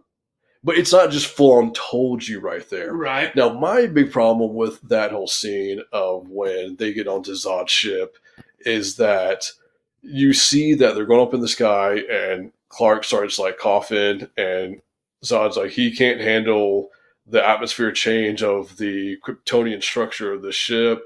Clark collapses, passes out. I'm fine with that scene. The scene that gets me that is not fully explained is that apparently they drug or use some type of truth serum onto Clark and Lois. Now you see what it's doing to Clark when he goes into that vision of him being on the farm and Zod is talking to him, and later Lois apologizes when they make it off the ship because she's like, I'm sorry, they used some type of mind thing on me and they found all this stuff, and Clark's like, they did that to me too. I wish they would show a scene of them showing whatever machine or chemical injection they use to mess with their minds and have Zod get into their minds. But I totally get it, because I was with you on the same page of like, why is Lois here? What is she there for? And that's the scene in the background now. Yeah. Well, As we do these reviews, we're always gonna have the movie playing in the background on mute, just kind of see anything that might refresh our minds. That's the scene that we're actually at right now, and that's the only thing I can guess is that I think somehow Zod did figure out that Lois might be someone that was close to Superman, and that she could use whatever information in her head to find out more about Clark, to find more out where the ship was. That does make sense. And at the time, I think at that point, I don't think Zod realizes that Clark has the Codex inside of him. He thinks it's still on the ship. Yep. Didn't get that until they did the blood work and the scientists found out. And it is funny that, Clark gives the little key to Lois to hold on to, and you're right, they just happen to put her into a ship where that key works, which makes me wonder, did Jor-El own all of these Kryptonian spaceships? Because his key works in every spaceship, or does every Kryptonian family have a key with their symbol on it, and all keys work on every spaceship? Because very convenient that she would not only be thrown into the room that had the panel to bring the Jor-El AI to life, but the fact that it just fits so well into Zod's ship. Well, that one, I think, they all have the key. Not all keys would have worked. The reason the House of El works so well is because he was the chief engineer of all these ships. So it could have been like a safety protocol that if he had to go in there, it would have to work. It would be kind of like a master key of your employment. If you're the CEO of something or you're the head scientist, you're going to have a master key to get into every door. So I think that's kind of that. Well, everybody, I want you to forget the last 2 minutes of me talking, because I really thought I was going. So I found another fail in this movie. No, that actually makes... No, but for it to be having a key in the broom closet, I mean, come on. No. It is kind of a broom closet, right? Yes. This is a weird ship. Kryptonian technology is weird to me. It doesn't make much sense. And once again, void of color. Void of color, too, but it doesn't bother me with Zod and his people because they're all in black. It's a very gray ship. True. It just this color is showing me, hey, these are the bad guys, and we Okay, need you to know that they're the bad guys. Yeah. I know some people might have a problem with that, but it doesn't bother me too much. I really enjoyed the scene when Zod first sees Kal-El. He almost, I'm not going to say he seems happy, but he is very fascinated by Clark Yes. when they first meet each other. I think kind of seen as like he's like, oh, the last son of Krypton, Jor-El. He talks about, like Jor-El, like, it's like me and your father didn't agree on a lot of things, but we definitely agreed that Krypton was dying. And I think he starts telling Clark this when he's playing that fantasy thing in Clark's mind of Clark being back on the right when he's standing on the skulls. Standing on the skulls, Yep. and they start talking to each other. And you can see that Clark is very interested in what Zod's saying. He's like, what happened to our people? Like, what do we need to do? And Zod starts talking about terraforming the planet and how we need to change it to bring back Krypton. And Clark's like, well, what kind of foundation is this built off of? And you get that great scene of just the pile of skulls right there as it sucks Clark down, and Clark realizes that his entire world that he grew up on is going to have to be completely sacrificed to bring back the people that he lost. And Zod has absolutely no problem with that whatsoever. Exactly. Which, and I don't know if this, once again, if Zack Snyder was thinking about this, but we had a scene a little bit like that in Smallville, where Lex is the president and it goes all red and he's standing on the skull. That flashback, yeah. There's a mountain of skulls. It's a good scene. It's a great scene. So I don't know if Zach was doing that or if it's just showing the genocide that Zod's fixing to commit. I'm going to go with the second on that. I think it was showing the genocide that Zod was ready to unleash. Just unleash hell. I had a thought about this when Zod was talking about terraforming the Earth to be more like Krypton. Why would he need to do that exactly if Clark is surviving so well on Earth with his abilities? Why would you need to terraform Earth to be like Krypton? They seem like very similar in a way that you could just build off of Earth. Or maybe Krypton has like a certain atmosphere, or maybe he wanted to make Krypton larger than what Earth was. I guess I just didn't really...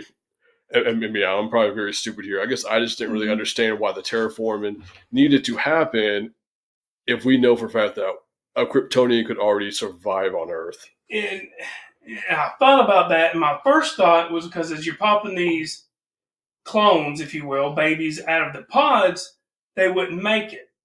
But that don't make no sense because Clark arrived as a baby.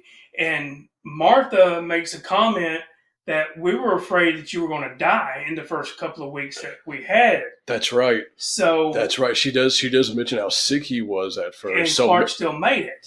So, and maybe that might not be the case with all Kryptonians. Correct. Man, I'm so glad that you watched this movie twice because I feel like I am missing so much right now. So I'm gonna go with that. I think that might be one of the reasons why. And Zod was ultimately evil. I mean, not evil. Evil's the wrong word. I don't want to use evil. I don't either because he was doing what he sincerely thought was right for his people. He truly did care about the people. He did, and that's the last part of the movie.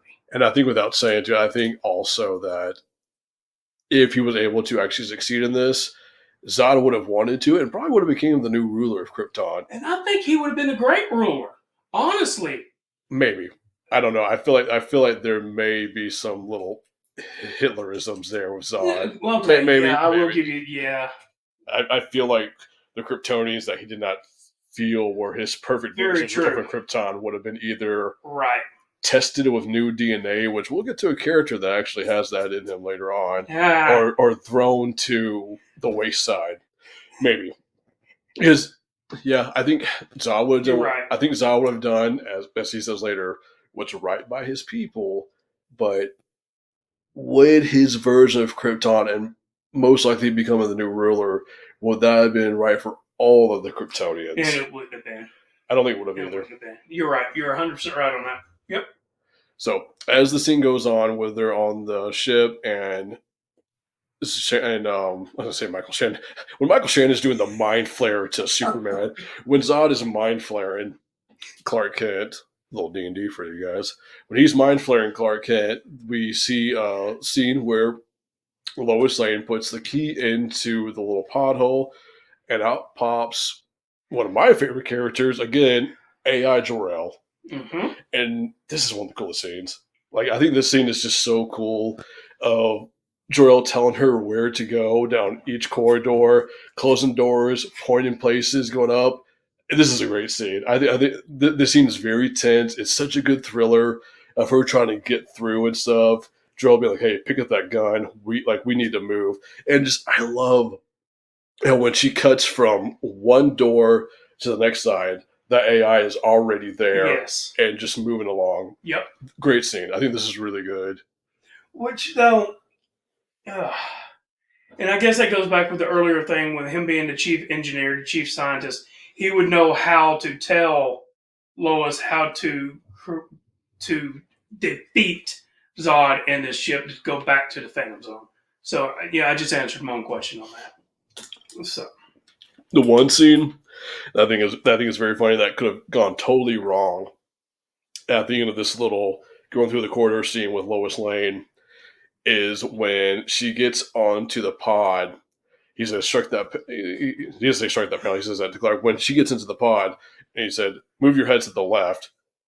If she didn't understand or like hesitate for a second, done. Feora would have annihilated her.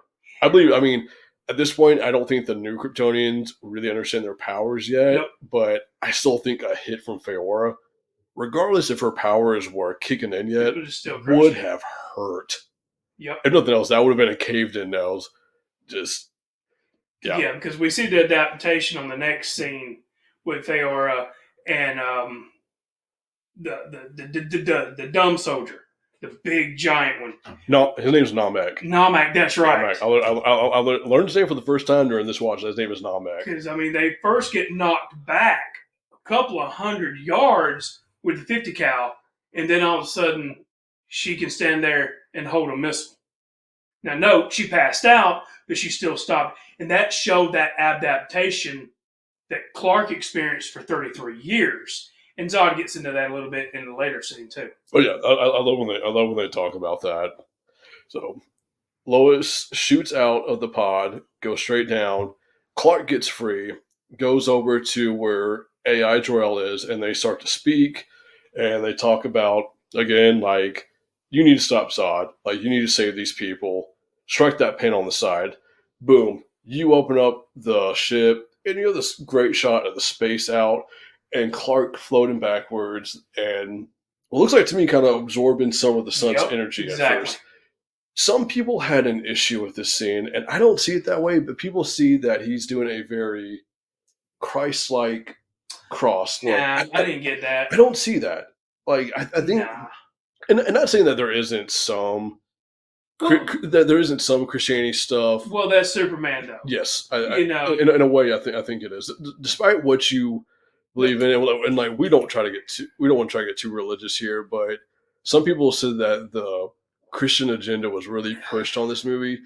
There might be one scene where I think it was kind of there, but I don't think it's as aggressive as people say it is. And we know each of our religions, and like you said, we're not going to go into that. So, and I do not know. No. I think it's just a simple scene of him just floating out and then just zooming absorbing down. that sun. I mean, you got to think he was in that atmosphere for so long. He was under. Zod was in his brain. He just absorbed that sun. And just absorb that sun for a moment because when he gets out, it's more of like a, oh, this is nice. Yes. I'm just floating through space for a few seconds, get some of that sun energy. Boom. Yeah. Goes down. He grabs Lois. She tells him, like, I'm so sorry. They mind flared me as well. They know everything about you. Zod has your social security number. BG3. You have no money now. Yeah, that goes out to all my Boulder Gates fans out there.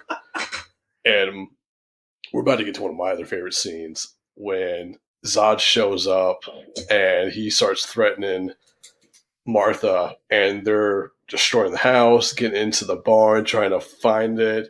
And Feora opens up the ship that was hiding in the barn and says, it's not here. And Zod's pissed. Zod just hurls that truck into the house. That pissed me off. I just bought my house about 4 months ago. If someone slung my vehicle into my house, I'd be mad. I'd be pretty pissed off about that.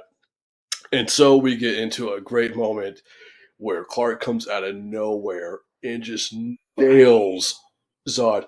You think you can frighten my mother? And just sends him flying across the cornfield. And then we get into where people really have a problem with this movie. We get into where some of this destruction starts.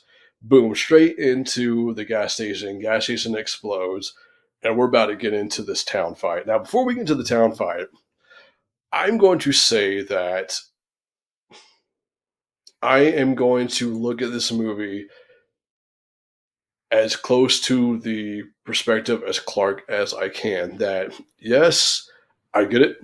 Clark should be controlling his powers a little bit more here, but just like Zod is, and granted more than Zod is, because Zod already has a military background of how to fight a little bit, Clark is fully using these powers for the very first time against another person just like him. These are two titans clashing with each other.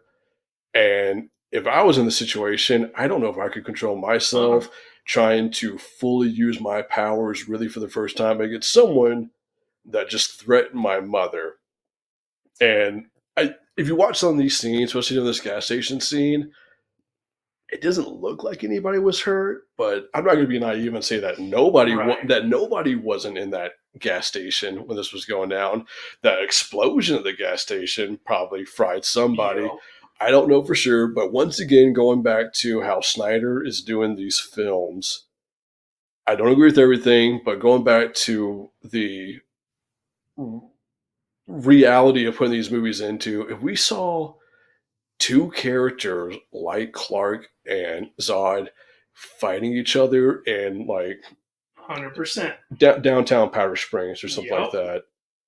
Shout out to Georgia. We're Georgia boys. If we saw two guys fighting out in Powder Springs with these kind of abilities, you're not going to sit there and tell me that there wouldn't be just utter destruction. Like, there's no way for Clark to really control this scenario against somebody like Zod that's already learning his abilities fairly quickly. Like I do love that scene when Clark is like, "It took me 30 years to learn my abilities. My parents told me to focus on what I needed to see. You're getting it all at once." Yes. And this is Smallville. And that was just with him and Zod. Just odd. With the silos and the gas station. And then you got Fiora and the other beast. Now you're getting into more destruction. And they're not holding back. So in reality, if they're not going to hold back, he can't. And I mean, he, like you said, though, he is, or they would have been dead because they have not harnessed their powers. No. I mean, he could, when Zod took off his mask and he was disoriented and he saw his hand, the X-ray vision going Clark on. could have took him out right then. Probably. But he maybe don't, because it's Clark. And then a lot of destruction, too, is from the freaking military. That's where me and my son was really getting into it when they move it to Metropolis. I think everyone's at fault here. Yes. Honestly, I think everyone's at fault here. Like in reality, there wouldn't be a building standing. If you want to put blame, and I would be like, "Oh man, this Superman movie where Superman kills people," I don't think so. Call me naive if you want to. Again, later on when him and Zod are flying through buildings, maybe there were still some people that did not make it out of that part of Metropolis to evacuate. But this is a very collateral damage movie.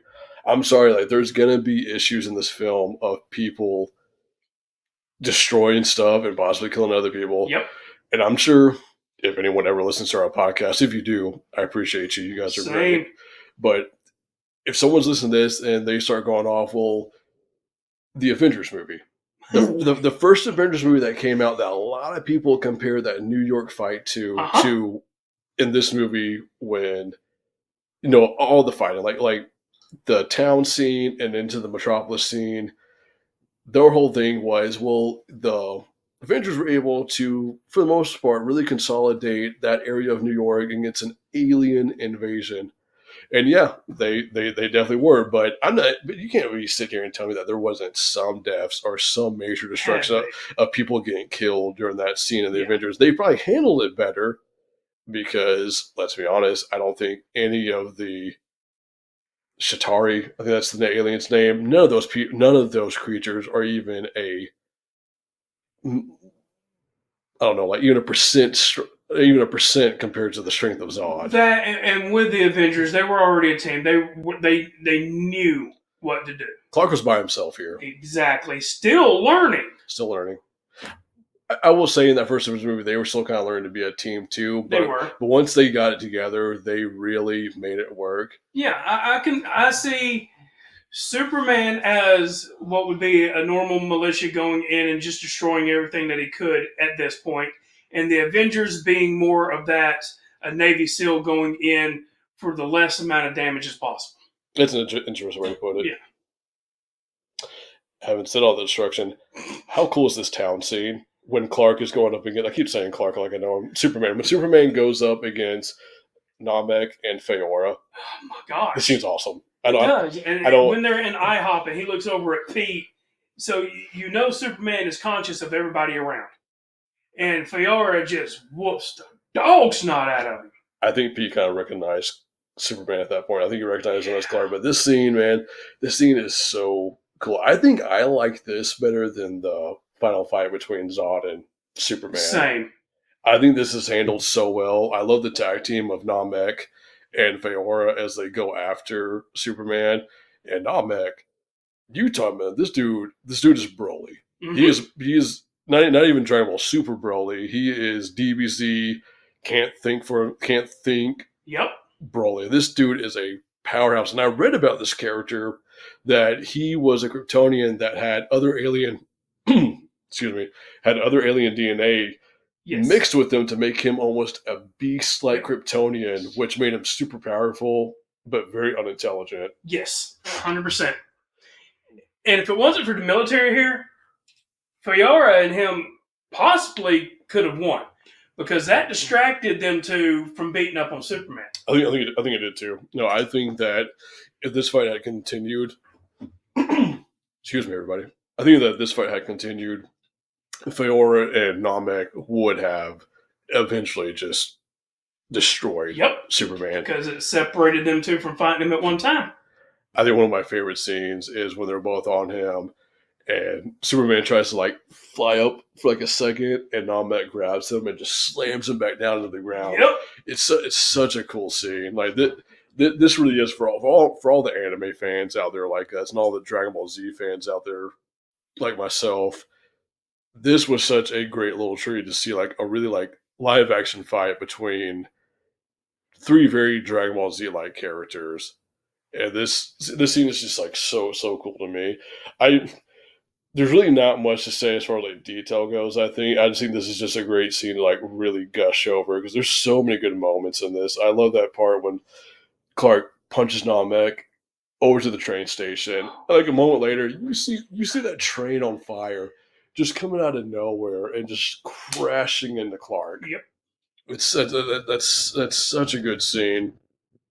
And shout out to Christopher Maloney in the scene who plays the main soldier in this movie who, again, not a lot of screen time. I wish I could remember the character's name, but Christopher Maloney in this is such a hard ass, just pulling a knife out and going up against Feora. Like, he knows that this is not going to end well for him. He knew he was But- dead. But he's so ready to fight, and Feora gives that line of, a good death is its own reward. Yes. Great moment right there. Which you mentioned twice. Yeah, Later on, the next scenes.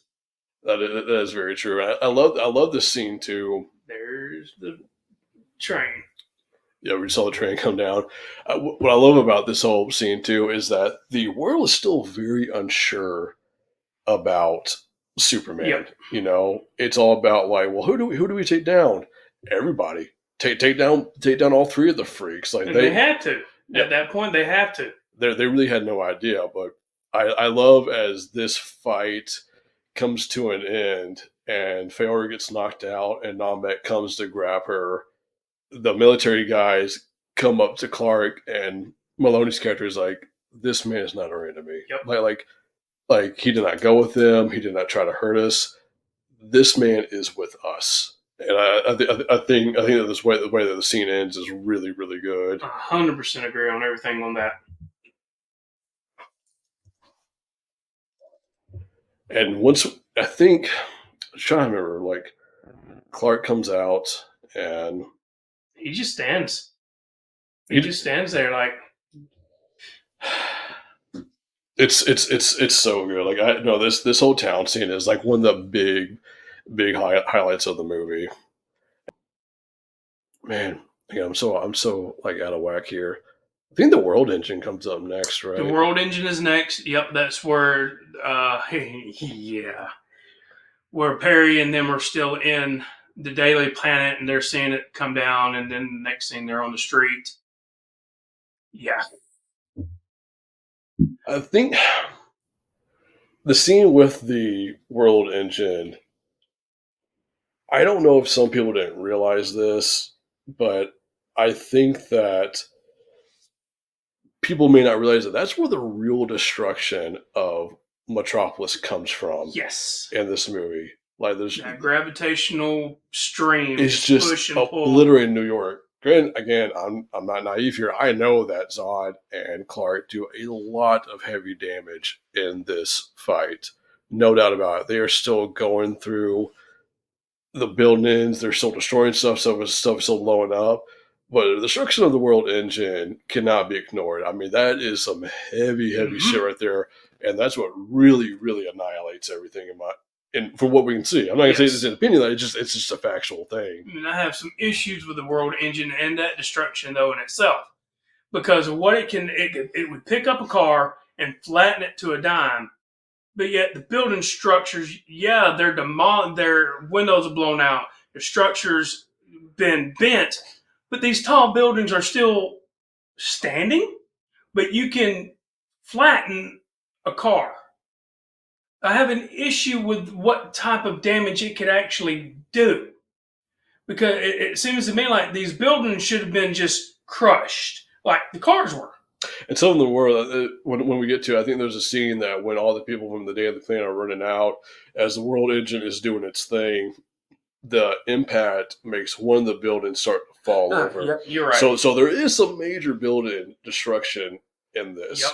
But I want, like I said, I want to bring that up because I don't want people to forget. Like if people that say like, oh, all this destruction that Superman did, a lot of this was from the world engine that made this destroy so much of Metropolis. Yep. All right. We are now going to get into the long bit, but we're going to get into like the last kind of act of this movie. So this is going into after Clark is cool with the military guys and Zod starts doing his whole world engine thing. Clark, now dubbed Superman, stops the world engine in the Indian Ocean and also destroys the ship which carries the pivotal technology, the Genesis Chamber, to restore the Kryptonian race with the Codex. The military used a spacecraft that brought Clark to Earth in an aerial strike on Zod's ship over Metropolis, returning Zod's crew to the Phantom Zone, completely thwarting Zod's plans. Only Zod remains, and he engages Superman in an aerial battle across Metropolis. When Zod attempts to murder civilians in revenge for his defeat, Superman is forced to kill him. Sometime later, Superman continues to earn the U.S. government's trust, although evading their efforts to uncover his secret identity. To create an alias that gives him access to dangerous situations without arousing suspicion, Clark takes a job as a reporter at the Daily Planet. Yeah, and I have issues with a couple things, and I don't know where you want to start on here. I guess kind of where we left off, I guess maybe just going into this whole plan about stopping the world engine. I guess we can kind of start there. Those I don't have issues with. I understand all the damage. I totally get it. You know, and my issues really start to play after it's done, and they're trying to find where Superman is, because we've already had Zod land at the Kent farm. We already know that they're monitoring where that ship landed. Why wouldn't they go and check this out? But that's later on into that scene. So, but the world engine, I totally get the terraformation. We talked about that earlier. Maybe Zod didn't think the babies could hold it. And that might be what it is. So, I never really thought about that before, but that makes a lot of sense now. I think this is a very interesting plan of them going into trying to destroy the world engine of Superman going over to the Indian Ocean side to try to bust it open or mhm. destroy it, and then Maloney's character, the scientist, I don't even remember his name, and Lois Lane get on to Clark's ship to try to destroy the other side of the world engine and open up the Phantom Zone. Yeah. It's a very risky plan, but I don't think it's dumb. No, I think it's a fine enough plan, honestly. I do too, because they had to hit that ship with Clark's ship. And without the one in the Indian Ocean being downed, it wouldn't have happened. And Clark is the only one strong enough to get rid of one. And he almost lacked the strength, being in all the Kryptonian atmosphere at its core, plus all that gravity pressure that even Superman had a hard time getting off the ground in that cinder, smashing through that ship. There's a great meme of him like underneath the rays of that. I think I Yep. sent it to you earlier of him like struggling. Someone's like when you take a cold shower. That's what Yeah. that's what it feels like. And I get that. At first, I didn't like it, but as I looked at it closer, I mean, that is, like I said, the core of Krypton's atmosphere. And yeah, Clark had already went through it on Zod's ship, but not that condensed. No. So to me, that would make sense. A lot of people don't like it, but I thought it made sense to me. Did you pick up on that little face change? Where it looks like Christopher Reeves Yeah. a little bit, yes. I don't think that's a secret to anybody now, but Yeah. I love that little homage to Christopher I do Reeves. too. I think that is a great scene, and that really really works well. Yep. On the other side of this plan, with Lois and her team, the Suicide Squad, if you will, because Yep. man, this is a crazy scene. But I feel like did I miss something to where they figured out that Clark's old ship had a way to send Zod's people back to the Phantom Zone? Yes, that was Jor-El telling Lois when she was still on Zod's ship. Okay. Yep. So that was the same. Man, I completely missed this. Yep. I need to start, man. When we do these reviews, I think I need to start watching these movies like 3 different times. Like I'm so glad you're here. You're like remembering so much more than I am. When I say I've watched this thing 15 times, I'm not exaggerating. Yeah, no, you've seen it a lot, and so we're gonna speed this up a little bit because there's not a ton to talk about like during this whole whole mission scene. Clark destroys that side of the world engine in the Indian Ocean. Great scene, blasts through it, and then on the other side of Metropolis, Lois and her team crash the ship into the world engine, activates the Phantom Zone, sucks all of them back then. And I totally missed, like, I knew that Maloney's character died because there's that great scene of him doing that callback to Feora of a great death as its own reward. I forgot that scientist, he didn't make it either. And then it begs and I think Lois is the only survivor out of that. And then it got me thinking, were Maloney and the scientists, were they destroyed too, or were they sent to the Phantom Zone? They had to be sent to the Phantom Zone. I don't think anybody died. I mean, you could say they did. That sucks. That really sucks that that's what happened to those guys. They could have died in the explosion, but it all happened simultaneously. I think as it was pulled through, I think they would have survived, and that would be a worse situation. So, for the sake of their characters, I kind of hope that they just died on impact of the two ships crashing into each other, because like that definitely sucks. One scene in between this that I really enjoyed, and I don't know why this scene always left my mind each time I watch this, but I love when Zod makes it onto the old Kryptonian ship that was still in the Arctic, Yep. and AI Jor-El comes out, and they start talking to each other, Yes. and Jor-El is like pleading with Zod. It's like, you don't need to do this, okay? You can find. There's still hope. You can find peace on this earth with my son. I can't remember that's exactly what he says. I'm kind of just winging it here, but Zod says, I'm debating with a ghost. I sound crazy right now, and Jor says like we're both ghosts. Yep. Like we were both former shells of what we used to be. And then Zod says, I know you have his memory, but can you feel his pain? And tells him what he's going to do to his son. It's good. Oh, man, that just shows. Michael Shannon's so good in this. he's so good.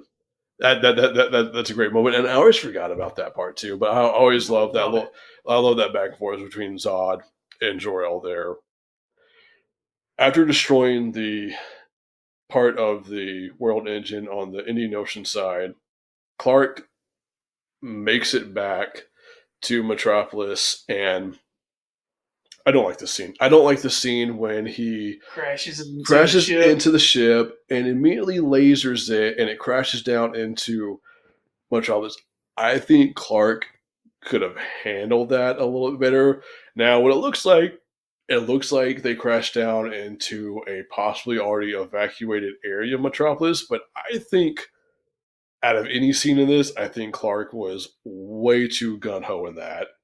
I don't know. I'm not crazy about that scene. Well, Zod does plead with him for a second. He does. He's like, if you destroy that, all of Krypton will be lost. And you see Clark like pause for a second, and then just.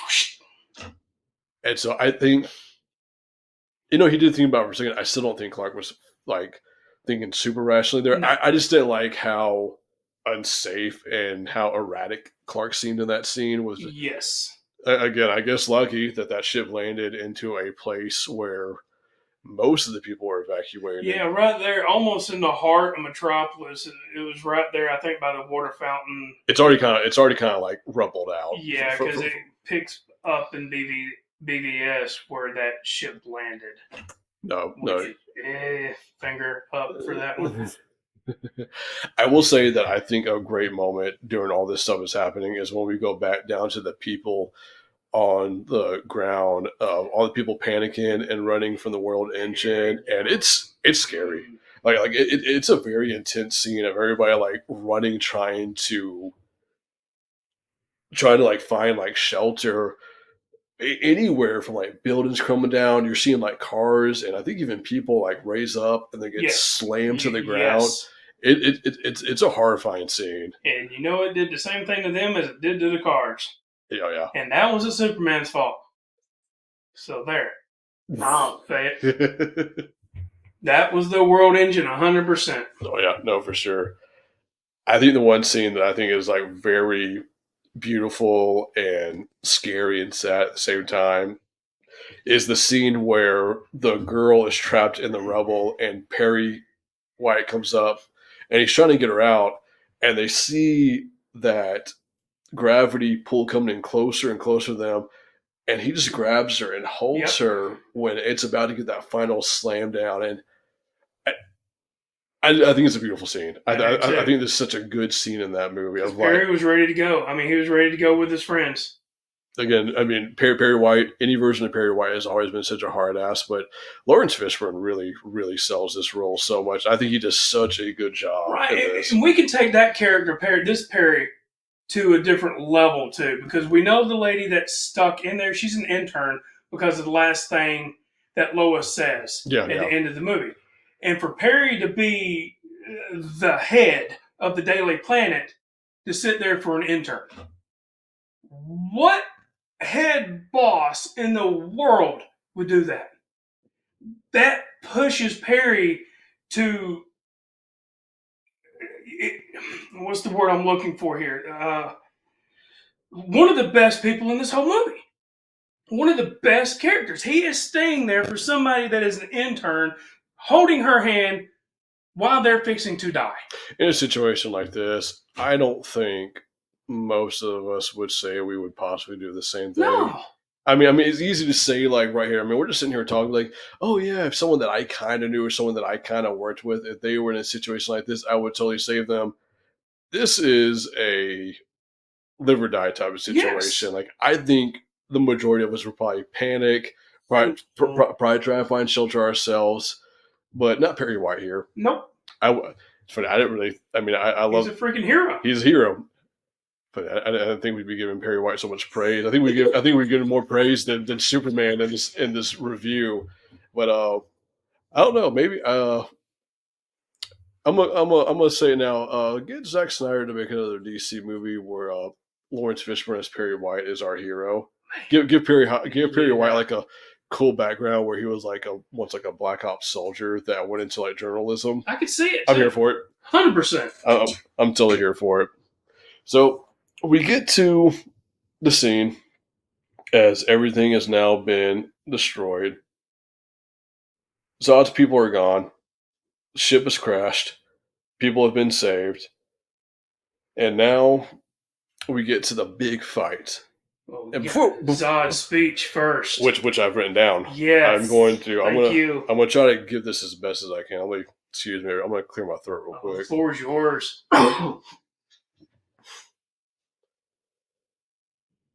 Look at this. We could have built a new Krypton in this squalor, but you chose the humans over us. I exist only to protect Krypton. That is the sole purpose for which I was born, and every action I take, no matter how violent or how cruel, is for the greater good of my people. And now, I have no people. My soul. That is what you have taken from me. Great scene. That I think when we get to like our favorites, not so favorites, not so it's not my. I didn't put it as my favorite line, but you feel it. It is. I mean, that is. I do feel some sympathy for Zod throughout this because he's doing again what he thinks is right, even though it is a very violent approach, as he mentions in that speech. Of I am willing to do whatever is needed of me to make sure that my people survive, and just the heartache and the anger and the disbelief that Clark just did that to him. You see all of that on his face, and he is ready to tear through Superman at that point. And he pretty much does. In the first half of that fight, he does. And now on the other side of that, I don't know if it's because they did not film this side by side, but do you notice Superman's face when Zod is giving that speech? Superman is like so stone faced, like, all right, man, I really don't give a shit what you're saying right now. Yep. Like he just does not care. And I think that was just a bad scene by scene reaction because I feel like no fault of his own, but I feel like Henry Cavill wasn't really told what kind of reaction to give there. So it just looks like he's just giving a I don't give a shit face. Yep, I thought about that last night. Yes. And I think that kind of that acting comes a little bit on how quickly he destroyed that ship too. You know, at this point in the movie, Clark just don't care. He wants it to be done. He don't want no freaking speech. He just wants to go home and be with Lois and his mama. I think at that point, I think you're right. I think Clark is kind of tired, and when Zod does that first shoulder check on him, and it knocks Clark back. Clark, like he like floats up. He's like, "You're a monster, Zod, and I'm gonna stop you. Like I'm done reasoning with you. Like you will not listen to me."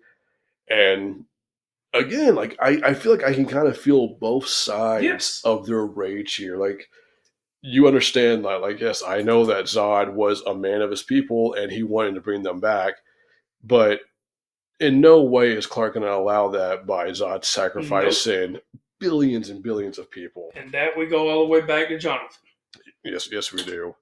So this fight scene's cool though. Again, I don't think I enjoy this fight scene as much as I do the one in the little Smallville town. I agree. But this fight is still a lot of fun. I think that Zod is a complete wrecking house in this. There's so much rage there as they're just like first on the ground, just like decking out with each other, almost like a little bit of like boxing moves there. Yep. It's so cool. And I love that we get our first little hint of this being a bigger world than just a Superman world. Well, not this one, but the next one. This first one is definitely to show you that there's more characters coming. But I love when I believe it's Clark that gets kicked into the propane tanker that has LexCorp on the side of it, or is it? I forget It's who. LexCorp.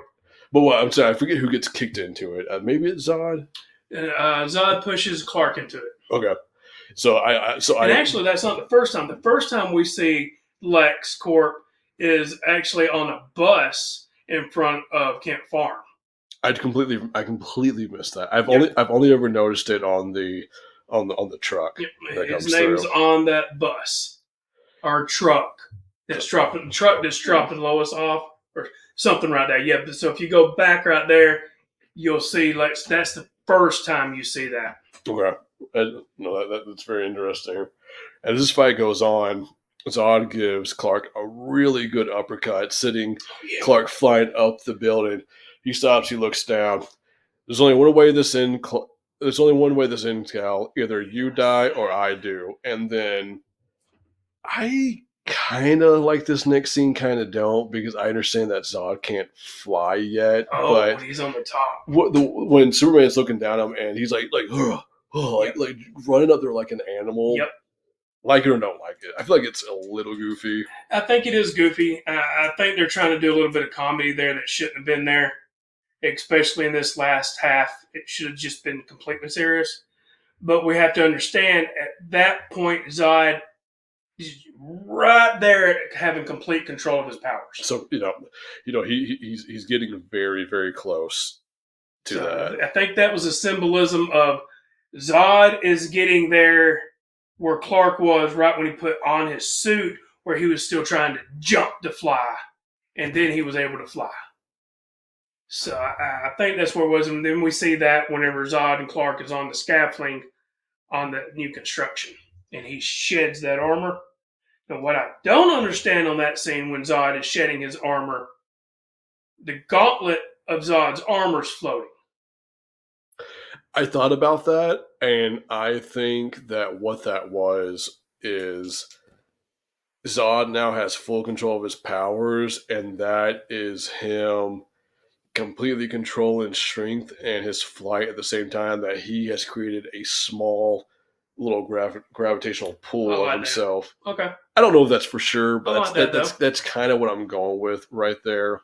Yeah. Yeah, and at that point, Zod is pissed. I love the way that he kind of just rips, shakes himself out of the armor, and now Zod's fully here. Like he is he's Zod. Man, like the look on his face is the look of a complete maniac. I mean, just the look when he raises up and looks down at Clark. It's a good scene. And then they go at it again, flying through the sky, smashing each other through buildings. Once again, buildings that you hope are evacuated, but I don't know. I mean, you think they would be?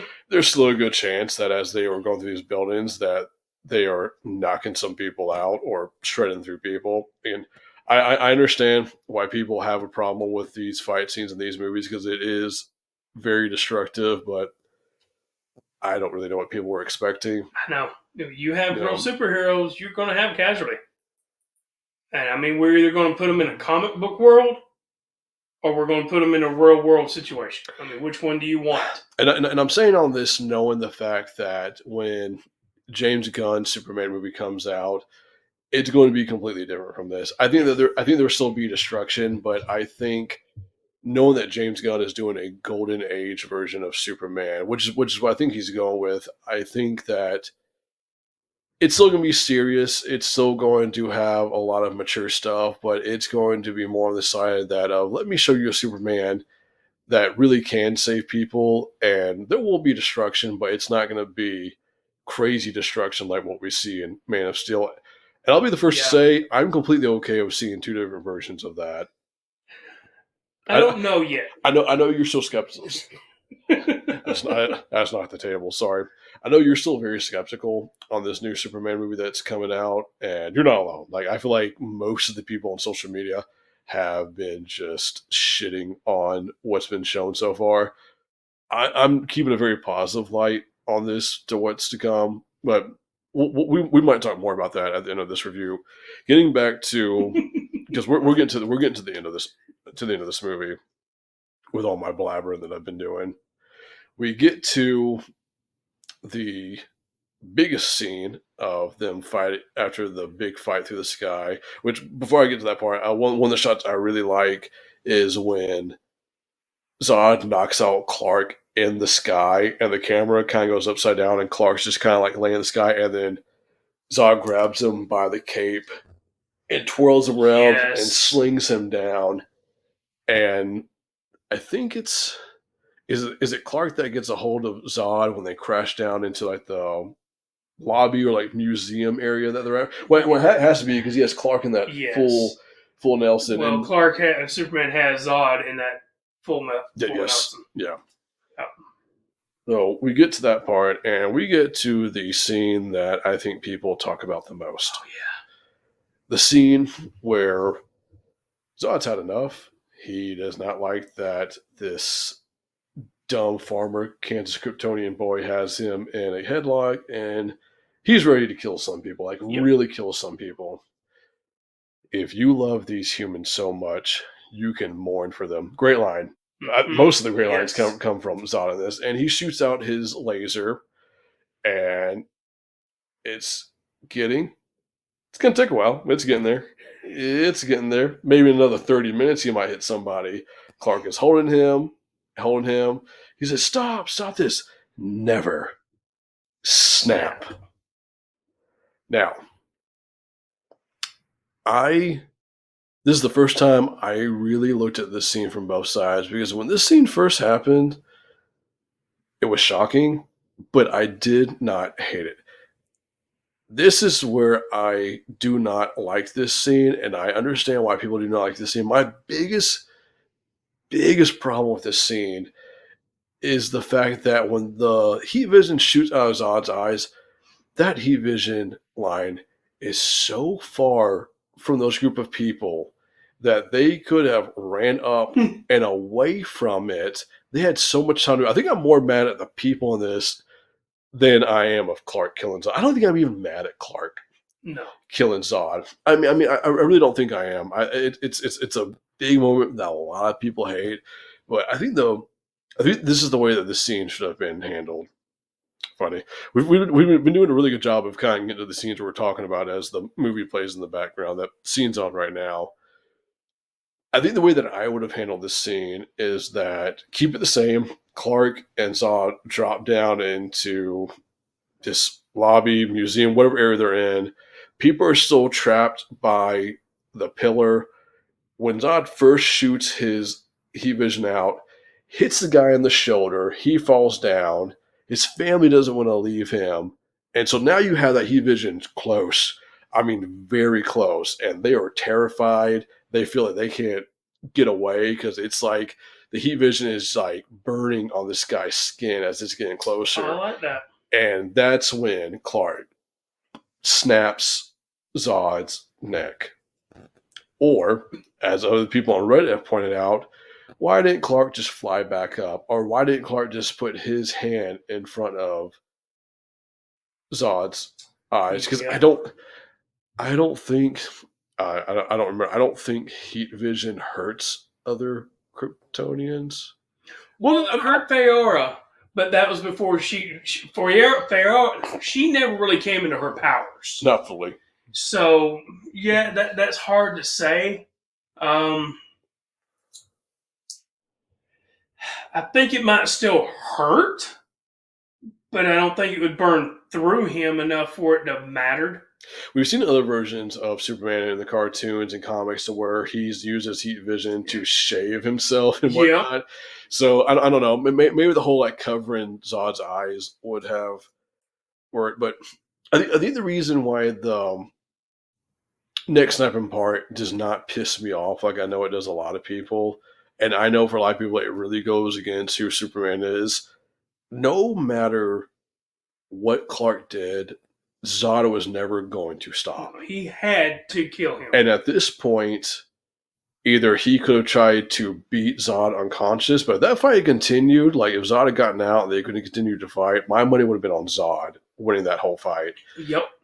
There's no way that you could have brought Zod back to the Phantom Zone. Zod was a Titan animal at this point. Like he was not going to stop. So that neck snap into Clark screaming, I think, is actually a very emotional scene of Clark hating what he did, knowing that he just killed the last other one of his kind. Yeah. I mean, the whole thing completely just tore him apart. It did. It really did. So overall, I don't think that the death scene of Zod is not a horrible scene, but I do think that the heat vision is a very stupid moment. I agree, 100%. I love the snapping of the neck. I think it shows Superman being a guardian, and it shows the humanity of Superman as well. Like you said, that heat vision. Yeah, I mean, come on. I think a lot of people are really gonna hate what we're saying here because this is a very controversial part of the movie. I should take a shot every time I've said that this episode, but a lot of people really hate that, and this isn't the first time that Superman has killed somebody. We've had plenty of deaths in the comics before. I'll even go back to Superman 2 when I think it's in the Richard Donner cut where Superman, when he gets his powers back, he drops Zod and the other two down the abyss. Yes. We assume that they're dead because there's two versions of that. There's the one version where they get sent back to the Phantom Zone, and the other cut where they just get tossed down and they've lost their powers. So you assume that he just plummets them to their death. Exactly. I'm sure a lot of people are like, hey man, fuck you bringing up 1970s Superman 2 from a random cut. Hey, I've done it the whole freaking night. Again, I get why people really do not like the neck. But you really can't critique a movie like Superman without going back and looking at what we've had or going forward to see what's to come. I mean, I would do the same thing if we're going into the Batfleck. Well, all the way back to Michael Keaton. I'm glad, or even Adam West. Yeah, I'm glad you brought that up because what we're talking about with the controversy of this, we will absolutely be talking about that when we go into Batfleck and later movies. My End Thoughts has a lot to do with BVS on Man of Steel. Well, we'll about to wrap up this last little scene, and then we'll get into some of our segments, final thoughts, and ratings of Man of Steel. So, Zod pop blocks and drops. Basically, that's a little snap. Superman screams to the heavens. He's not happy. And then we kind of go from there. There's a couple time that passes after that, maybe a couple days, couple months. I'm not really sure. But we go into Clark talking about how he wants to keep his nose on the ground and ears in the sky, or whatever the saying is. And he joins the Daily Planet to continue being Superman incognito. And our movie ends with a beautiful smile by Henry Cavill, and we show Man of Steel, directed by Zack Snyder, and that's our film. Welcome to the planet. Welcome to the planet. Welcome to Earth, as Will Smith would say on Independence Day. Yeah. So we're gonna go into a couple little segments here, and we might add some more segments in the future, maybe later on. But these are the segments I have so far. So the first segment that we're going to talk about is favorites, not so favorites. This is where we pick 3 different things from favorites and not so favorites. So for favorites, we go with favorite actor, favorite scene, and favorite line. Same thing for not so favorite. So Chris, I'm going to give you my first favorite for actor, and I don't think this is going to be a surprise. It's Michael Shannon. Figured mine's going to be Kevin Costner. Really? Okay. Really. And that's simply because of the way they did the flashback, because we didn't need a new origin story. And without Kevin Costner being that type of Jonathan Kent, Henry Cavill, Superman, would not have worked. So that's my favorite because Henry Cavill was my second favorite actor on that, and then it would have been Michael Shannon. But yeah, mine's gonna have to be the Kevin Costner. I'm not mad at that. I think that's actually great because honestly, much like Diane Lane, as I've been saying, I don't think Kevin Costner really got the praise that he deserved. I mean, neither one of them did as the Kents. Except favorite scene. My favorite scene, man, there was a lot of really good scenes in this movie, especially during a lot of the fights. But I had to go with the Feora speed punching all the soldiers. Do you remember that? Yes. I think that scene's so badass. That goes down as my favorite scene. That one's been hard for me, and I've really been thinking hard about that. But I guess it's the first introduction of his strength when he's on that oil rig, Okay. and he's like really struggling to hold that tower or what them beams were that's falling down, and just coming into that strength. That's the first time that we see a Superman that really don't know how to use his powers. I like that. No, that is a very good scene. For my line, I will go with. See, I love this line. I'll go with. I was bred to be a warrior, Cal. Trained my entire life to master my senses. Where did you train? On a farm? That Yours is a lot better than mine. Yeah, mine it's not an S on my world. It means hope. I mean, so That means a lot to me, and I don't know why. Hey, it's I've always been sentimental to that. Yours is so much more powerful. I love that. No, I mean yours is too. I mean, hell, that line of yours, that's probably what the line that was shown the most in the trailer. Yeah. So go with that. Let's see, now we're gonna get into not so favorite actor. Like I mentioned earlier, yeah, I'm not crazy about Amy Adams in this. I would agree with you on that one. Was that your pick too? Yeah. And that's like I was saying earlier, though. I think it's more her writing, nothing to do with her acting. It was just the lines that she was given. I mean, like the line when her and Superman are kissing. It all goes downhill after the first kiss. And Clark says, I think that only applies to humans. That was stupid. I hated that. So I guess was that a possible? Yeah, I guess that would be my least favorite. Least favorite line. The least favorite line. Okay. Yeah. Okay. We'll get to that. Yeah. I'll go and say that for mine. No, I kind of had a feeling it was going to be. So yeah, not so favorite line. Mine's a little bit shorter, and I think it's one that a lot of people don't remember, but kind of makes me roll my eyes. It's at the very end when Superman comes back down and tells the general, "Hey, stop searching for me." Goes back up, and the soldier behind the general says, he goes like, "What's wrong?" "Nothing, sir. I just think he's kind of hot." My wife loves that. And maybe I'm being an ass here that I don't like that line because, yeah, guess what, guys? Henry Cavill is hot. We're not denying that here, but I just think it's just a very silly line. Yeah. Then that was them trying to introduce a little more comedy to the seriousness that we've had. But no, I agree with you on that one. Right. My wife loves it. Me, not so much because I'm with you. We know he's hot. So, and then not so favorite scene. I mentioned earlier, I don't like the laser in the people scene. I think it could have been handled so much better because again, there was so much room for those people to move out of the way with the heat vision come out of them. What was your not so favorite scene? Once again, mine's not as heroic as that.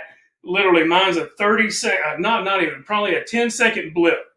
It's when they're up on that scaffolding, and right before Zod takes off his armor, he throws Clark or Superman into the safety sign. It goes to zero. You like that? I freaking hate that. I thought that was a bad spot to put something comedic. Too comedy.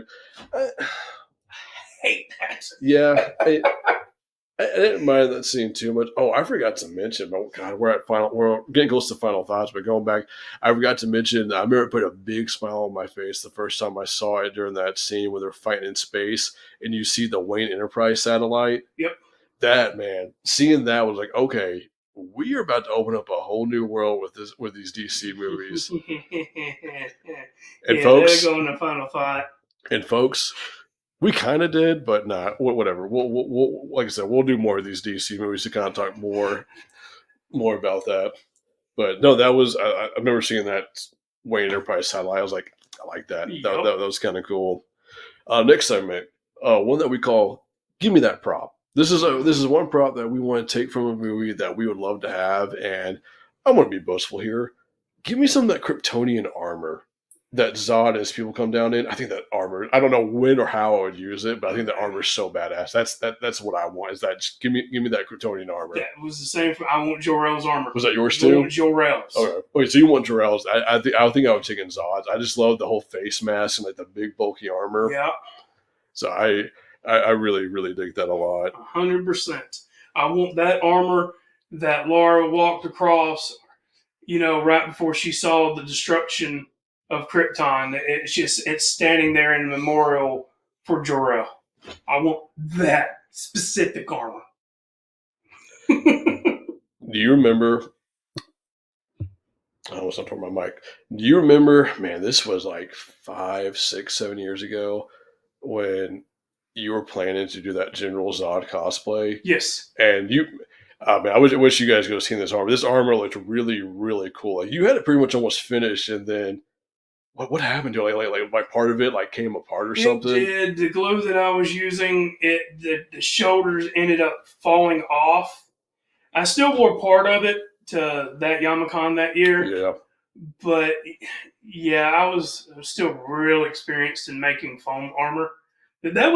I still actually have that armor in my closet in my bedroom. I was thinking about that when I was watching the movie the other night and seeing the armor. I was like, man, I remember when Chris was going to do that Zod cosplay. Yep.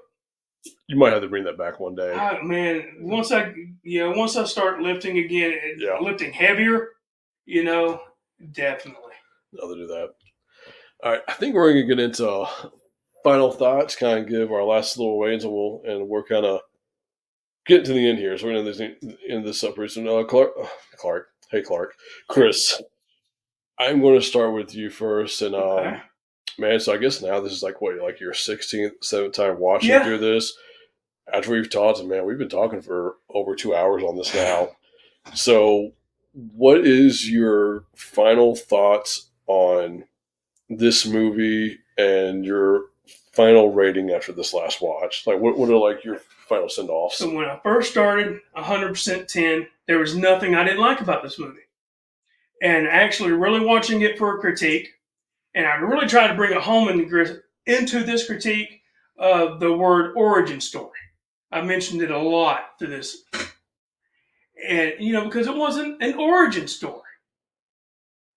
However, watching it again last night, this whole damn movie is nothing but a freaking origin story for Batman versus Superman. That's the only reason Man of Steel freaking exists. And because of that, it takes it down to about a 5. Wow. This is not how I thought this was going to go. I really thought that my score was going to be lower than yours. That's crazy. Only because of that. You are shocking me right now with that take. I overall still like this movie pretty well. I think I am less of a fan of it looking at it from a production side, to where I think some of the CGI is really dated. There are moments in this movie where, like, during the fight scenes where it shows like background characters reacting to it, and that blue screen is so heavy that it hurts the eyes. As I've mentioned before, I'm not crazy about the devoid of color in this movie. I totally get why a lot of people do not like the destruction in this movie or that final neck snap. I get it. It doesn't bother me as much as it bothers other people, but I totally get it. The whole just origin story to set up Batman versus Superman, I don't necessarily see it that way, but I get where you're coming. I cannot get over just how your little blow up right there. I even threw my pen. I even threw my pen on that one. It probably spiked. And I think this is still a pretty decent movie, but I think I would put my rate at like, I'm gonna say 6.5 for me. I think that's fair. I really thought that you were gonna be at like a 7 or 8. Nope, not now. Am I still gonna watch it 15 more times? Of course. You can't help but what you like. Exactly. And And I think you'll agree with me on this. We don't do this to bring anything that y'all haven't seen to make you dislike a movie. Because I'm sorry, this is still my favorite Superman movie That's wild. of all time. It really is, and we're just bringing things that we see. You know, him and I, and Daniel and I, we've been friends for a long time. I mean, the dude's my freaking best friend. He's my brother, and we disagree on a lot of stuff. And to be able to bring this camaraderie, this type of friendship, you know, online for other people to be able to, you know, maybe enjoy with us. This total buffoonery, as, Right. he's saying right now. So yeah, it's not to bring a movie down or anything like that. Or we're not talking down. Even the movies that we're going to do that we can't stand, we're not talking down about the movie. We're just giving our own personal, honest opinion. No, some of them I will be talking down, depending on what we do. I'm not even gonna try to say no to that. But That's fair. no, so yeah, I will rank this as a 6.5, and you're going 5. I'm going 5, right in the middle. So before I finally end this, I'm gonna say one more little thing about the new Superman movie coming out, and I'm excited.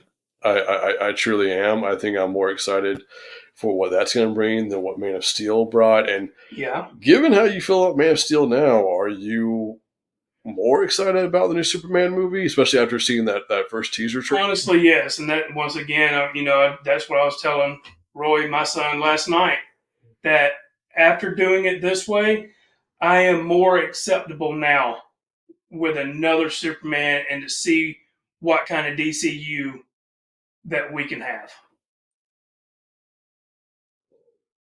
I'm still just so shocked by everything that you said, but yeah, You know, when you go into something as a production thing, you see stuff in a different light.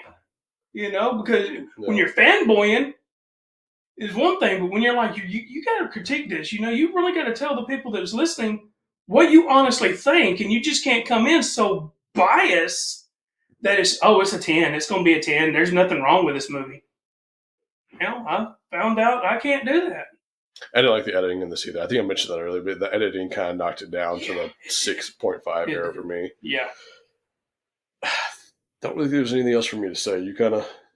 Well, that's it. I think that's it. Yeah. Well, everyone, that's it for us. We are the Bearded Geeks, and as we always like to say, may we never shave and stay geeky.